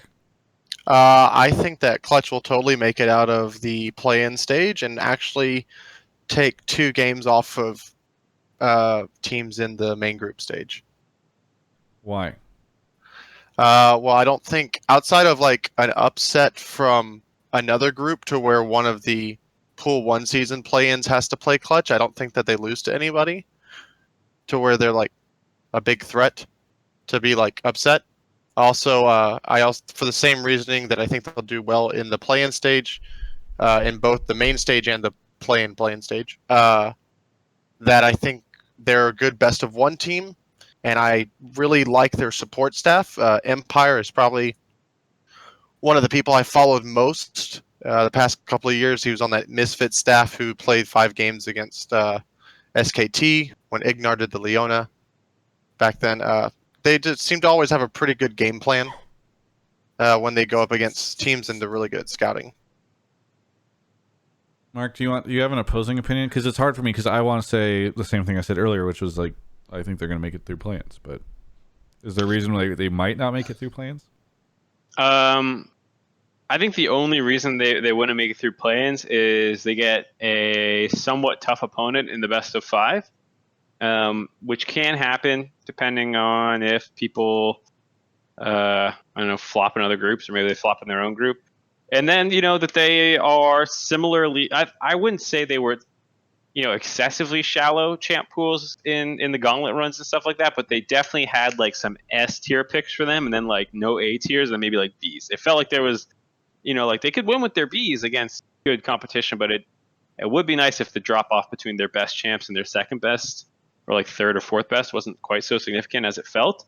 And so maybe if they go to Worlds and they get into a similar situation, maybe they can lose a best of 5. But I would still say that's pretty unlikely. Yeah, I just looking at like all the teams for play-in stage. I think the only pool 2 team that they might be like concerned about if they get drawn in the best of 5 is like Royal Youth or Unicorns of Love. But even then, I still think pound for pound, Clutch is better. And then looking at the teams in the actual like group stage of Worlds, AHQ is probably someone that they can take a game off of. I think them versus GAM would probably be just one of the most fun games to see. Not because I think they can like stomp them, but I just think they would match up really good. And then who knows what kind of Griffin we would see at Worlds. So, Hey, OPTSM fan, sorry, just because I think we talked about this before, and because we're running out of time, I don't have too much time to offer you. But I mean, I think your sentiment is shared here. I do think that Clutch will make it out, and if they don't, then everybody gets to laugh at this part of the video. So, but it's good. I'm happy that we were before Worlds able to get you, the Clutch Houston fanatic, on the show to declare your decree your support for Clutch. It's got to be amazing for you that they made it in. it is pretty great. By the way, thank you for putting out there that they should probably like rebrand a dig. I made a petition for it. And then shout out to Movement, Alienware, and my friend Boss Tones in the chat. Thanks. Shout out to Boss Tones. Hey, thanks so much, OPTSM fan. All right, 3 more callers to go. We're gonna chain through these real quick. Robotic 320, thank you for the 2 months. Really appreciate you being a sub. I wish the rest of these freeloaders were willing to take the 50% off. And actually, Benoit is here. Benoit, where are you calling from? Detroit, Michigan. Detroit, Michigan. Were you at finals? No, my girlfriend from Sweden was in town, so. Oh, well. Nice flex. Anyway, what do you want to talk about? What do you want to talk about on the show tonight? How the performance at Worlds is going to be significantly better for Korea and China compared to the West. And I think this is mainly because Korea and China are scrimming against each other, opposed to EU, who is scrimming against NA. And they were very vocal about how their scrims versus NA teams were very, very low quality. Yeah, but it sounds like NA and EU were scrimming in Detroit during finals based off of what we just learned about you, and I think that you'd say that's worked out okay. I guess. Mark didn't pay attention to that joke, so he... Sorry, what are we talking about? was making a joke about him having sex with his girlfriend. Anyway, Benoit, Woo! so you think that China and Korea are they're better scrim partners and North America is going to bring EU down? I think significantly. I also think that it's going to be really important with how the World's meta develops. I know in like 2017 we saw World Elite pull out Caitlyn right after she got nerfed into the ground, and NA and EU weren't really ready for that, and they kind of got stomped by the China teams. But I think it's gonna. We've seen at almost every Worlds besides last year, there's always 2 Chinese or 2 Korean teams. So in the top 4. It didn't happen last year, and also with MSI, like the trend is looking. What was the Jat meme from 2 Worlds ago, Mark? It's a worrying trend. That was 2026. I think it's been a while ago. Jesus. Okay. Well, it's a worrying trend for NA or for Korea and China. The thing I really like about your take, by the way, is that even if EU doesn't do well, they can still blame North America for their poor performance. Like that's they're setting it up golden. Yeah. So what do you think, Mark? Is there a world where China and Korea, they're just good enough and they accelerate themselves beyond the West? Potentially. I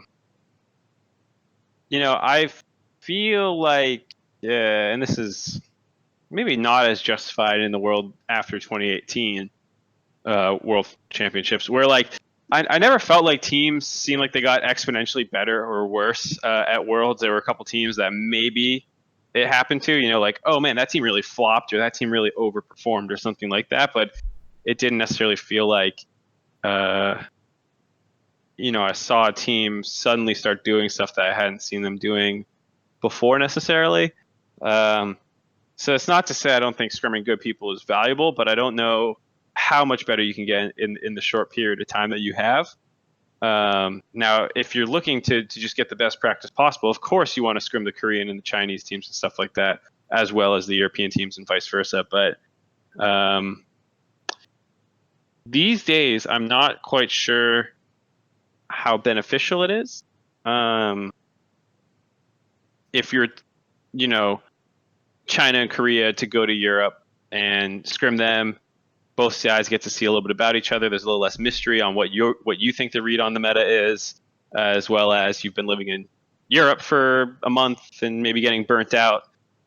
So I think it's good that they're not going over, and I think the likelihood that this is substantially better for the East is about the same as it's good for the West. I think it comes down to who gets a better read on the meta, and you'll have a good jump start on the group stage potentially. I don't think that I don't think anyone in China is substantially better practice than G2 and Fnatic. So for the teams scrimming in Europe, they're going to be getting good practice. You could argue for G2 and Fnatic, it is worse practice for them than these other regions' top teams would be if they could play Fun Plus and they could play SKT. But yeah, I don't know. I'm really excited to see what happens with this, but I don't think the only way it would matter would be more of a meta. I think it matters much more of a meta read than like quality of practice. Yeah, I think that's my take. Is that the bigger thing here is not necessarily quality of practice, but it's the variance that will be introduced, because both of these two groups will probably be playing very different styles of League of Legends potentially, and neither side will necessarily know which one is better until they meet up.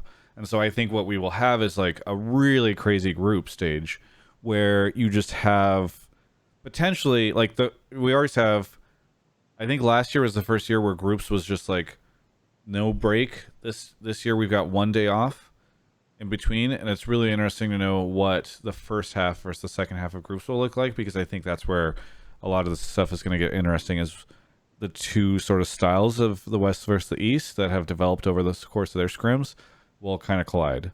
I mean, the other thing is there's just a ton of downtime before Worlds starts. I guess we have plans or whatever, right? But like North America, like a TL will not have played for so long before we finally see them play their first game. So what does that team look like, coming out of their scrims and stuff? So and yeah, I think mental state as well is something that gets much more influence than your skill as well. Like meta gets influenced a lot. I think if you go out there and you're scrimming Fun Plus and you're scrimming SKT and you're scrimming G2 and your TL, and let's say you are a step behind them and you lose to them for a month straight before playing them on stage, I think your mental state is much worse than it would be than if you had just stayed home and beat up on your own competition. Maybe you got worse practice, but at least you have some fucking confidence when you go out there. Hey, Benoit, thank you so much for calling in. Is there anything you want to say as we move on to our last two callers? I still think G2 is the best team in the world. It's a week-old meme, but it's still fresh. The caller. expiration date hasn't passed yet. Gabe Likes Games, thank you for the tier 1 sub. J Durant 0, thank you for the 3 months.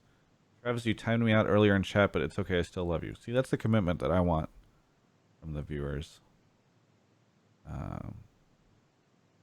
As well as your subs. Heisendinger is back on the show. Heisendinger, where are you calling from? Remind me. Jacksonville, Florida. Jacksonville, Florida. What? Every fucking Florida. No. I mean, it's fine. Is it? What do you want to talk about on the show tonight? Oh, yeah. So I'm basically making a prediction. Top 4 in the top 4. The first place teams from each major region is going to be in the top 4. So that's G2, TL, Fun Plus, SKT. Yeah. I mean, the chances of that happening are pretty rough because there's just so much like random upsets that happen at Worlds, right? Where something goes weird in groups, or I don't know. Like you In order for that to happen, don't they all need to be coming out of groups in the first seed Yeah. mark? So, oh, sorry. go ahead. Theoretically, not. That's not the only scenario. I think, if 2 teams come out as the second seed, they can draw the first seed from the other groups. Right. But You're right. If there's You're an odd number drawn, someone will have to one top seed will have to play another top seed. So either all 4, 2, or 4 need to all, Yes. That would be a sick take, by the way. All 4 of the top teams from each of the regions get second seed, go into face the first seeds, beat them, and then face each other in the semifinals. Now that's a prediction, Heisendinger. Where's that one? Yeah. Oh, well, no. So the reason why I'm saying this is because I think if you look at the kind of the power level of all the top tier or the top seed teams, I think they just blow away like the competition, like everyone below them. It's like S tier is like all the I think they're just that much better. And then it's kind of you just got to argue, okay, well, which one of these ridiculously good teams, and yes, I am calling TL ridiculously good, are better than the other. And so it's I think if the brackets permit it, which is, yes, I understand that I'm calling a long shot, but I am looking for that long shot because I think it is kind of it's going to be it should be just the best looking world, assuming that the bracket doesn't screw us. I think we all agree, just due to sheer number of probability and outcomes and those kinds of things, that this is already unlikely to happen, regardless of if they actually even are the best teams and the best 4 teams. So, what are the odds you think this happens, Heisendinger? I think it's probably less than 1%. But think about Mark, you're think about it, casting semis, and it's TL and SKT, and then the next day you get to do G2 Fun Plus. Tell me you would not just give me TL. Give me TLG2 for the Battle of the East versus the Battle of the West. That would be the dopest. No, yeah, but I think, and I would say that any of these kind of matchups would just be the bomb.com. Right. So I agree that that'd be dope. I agree it's unlikely to happen, but I disagree that it is still hopeful given the top 4 team. I don't think TL is actually the 4th best team at Worlds. I would probably put them, top 8, top 7. Yeah, they're definitely worse than I think Fnatic. I love that you moved them from 8 to 7.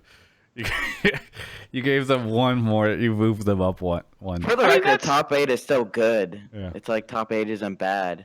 Yeah, I think I would say G2 is going to be better. Fun Plus and SKT.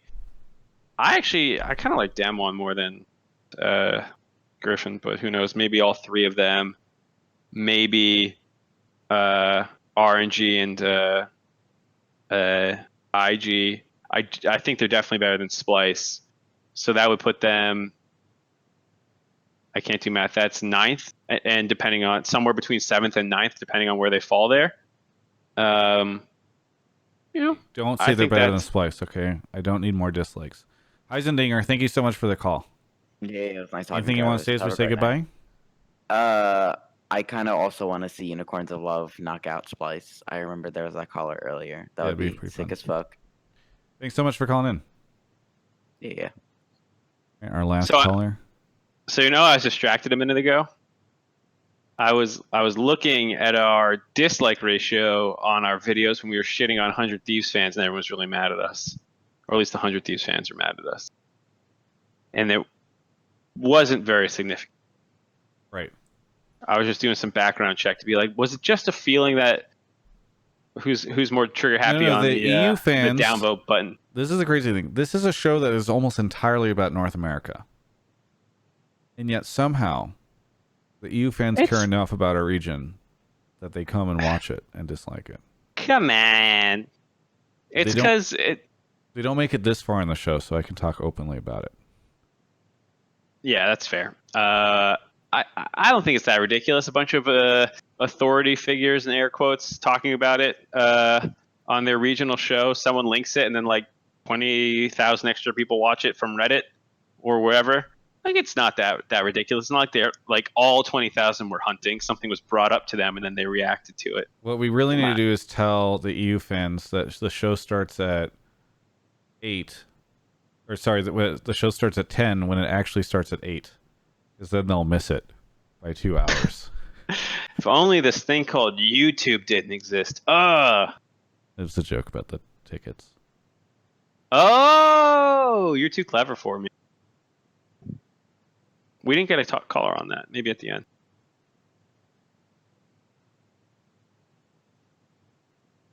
Getting our last caller in right now. Thank you to One Icon for the Twitch Prime.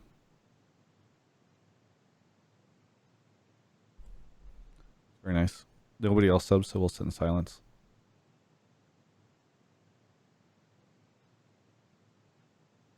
Smoking the Quash is here. Smoking the Quash, where are you calling from? San Jose, California. San Jose. Have you been smoking the Quash? A little bit. A little bit. I believe it's Koosh. It's Qoosh. Travis, there's no A sound. What do you want to talk about on the show? Basically, my topic is that if TL fails at Worlds, which honestly, if you're an NA fan, that's what you should expect at this point. If they fail at Worlds, I think that the media and community flame will be so much that Steve will like blow up the roster again, like he did after like Pobelter and Ole. They won back-to-back splits, but he didn't hesitate to give them the boot. So I think that Steve is so committed to paying by Steve the win that he will maybe make a move like Big Smithy if he underperforms. I don't think a little bit of a shorter leash Smithy based on like recent international performances, and if he has another bad tournament, I could see TL wanting to move on, but that could like really level up another team. So one, what does fail at Worlds look like? Well, actually, I think TL probably makes it out of groups, assuming that they get a good draw. Sure. But in your scenario, you said if they fail at Worlds, I want you to define at what point in time where do they need to get in the tournament for Steve to not do this in your scenario? I actually think he shouldn't do it. Period. No. I think, I'm asking. Right. But like you're saying, this is going to happen. This. Yeah, for sure. I think where will they need to get to so he doesn't do this? I think any non-competitive best of 5 leads to maybe Steve doing this. Like if we draw like Fnatic in the knockout stage and like it's 3-0 or something and they just boom us and Broxa is just like smurfing, I can totally see all the like Reddit and media kind of pressure getting to Steve, and maybe he goes for, I don't know, I don't have the like free agent list, so obviously there's a lot more that leads into it, but I could see him trying to like move on. Yeah, the second thing I would say is I don't think that changing out 2 players constitutes blowing up a roster. I feel like blowing up a roster is 3 or 4 for or sure. 5. But I think I think it's an unprecedented move in terms of like winning the championship back to back and then removing 2 players and then actually. What if I told you TSM did this?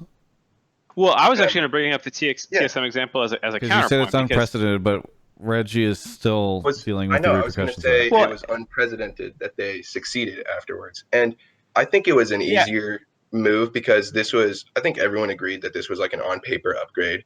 And I don't think it was as risky, the most recent like upgrades that TL made. Mark? I was going to say the exact same thing. The TSM move at the time was called a side grade by people. No one ever said Jensen for Pobelter and Core JJ for Ole was a side grade. That's a fucking upgrade. It was the best move. Right, which is why the Smithy one's not going to happen. There's no NA jungler that they can get.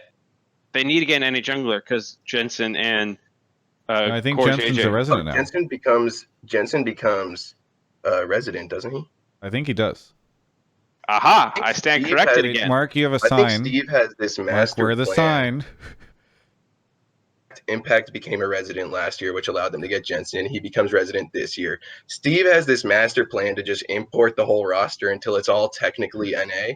I don't think Steve cares if any of the players are actually from NA when we win Worlds, as long as he can build a team in NA that wins Worlds. I like how last episode I was a malding boomer. This episode is just Mark's a fucking moron.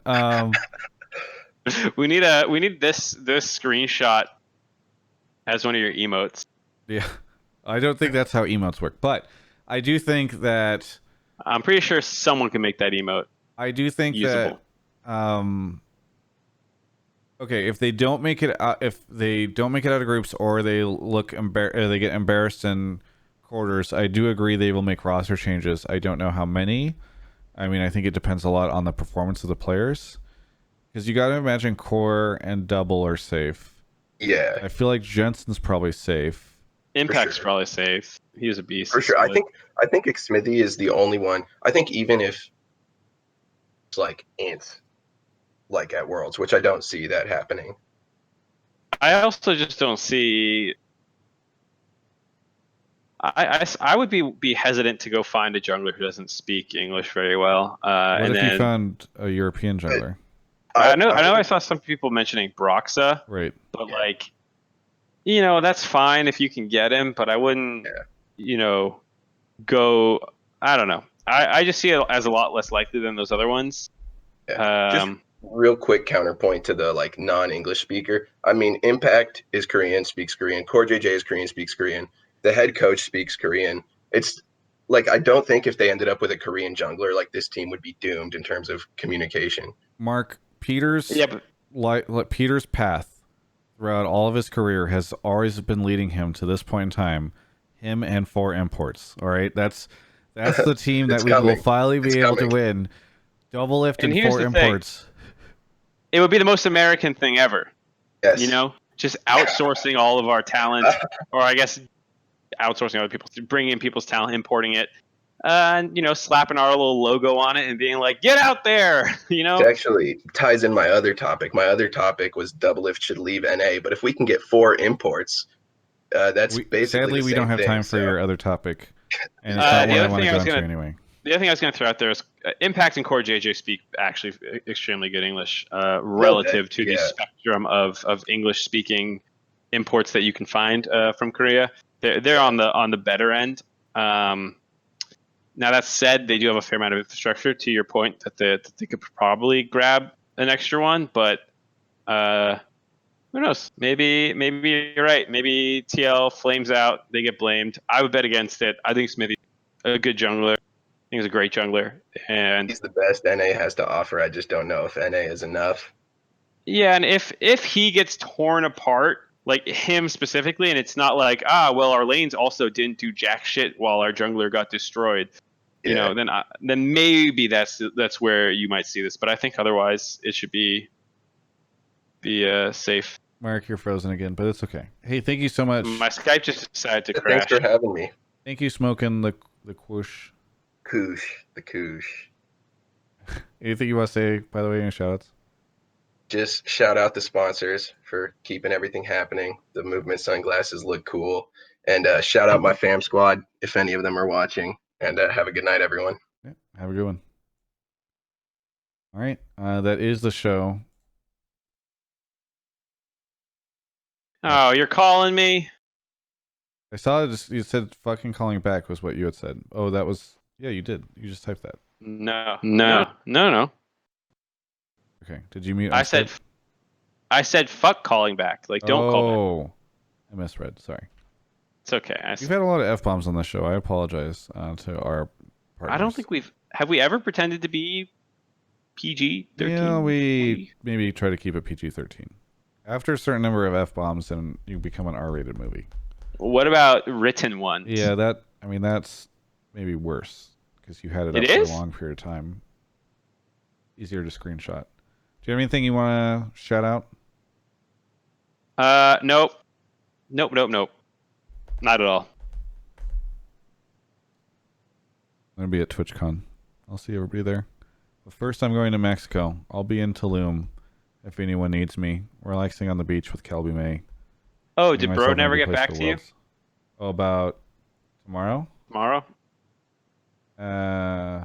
No, he has not gotten back to me. Typical Brodin. Guys, tweet it. A quick shout out. I want you all to tweet at Brodin telling him to respond to Travis. Yeah, at Brodin Plet on Twitter. I believe Yeah, is you're his gonna handle. you're gonna put in Twitch chat. Yeah. Brodin Plet. I think you guys just want to tweet really quick at him. Tweet at Brodin and tell him that he should Oh, you know the reply. show's ending, buddy? Hey, come here. No. Come here, little man. Look how cute this is.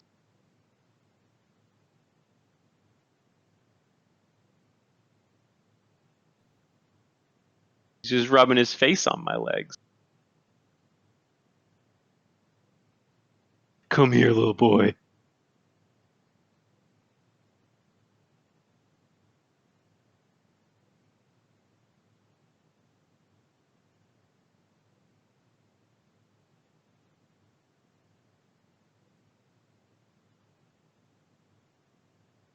People say Brodin's working with Lindsey Sterling.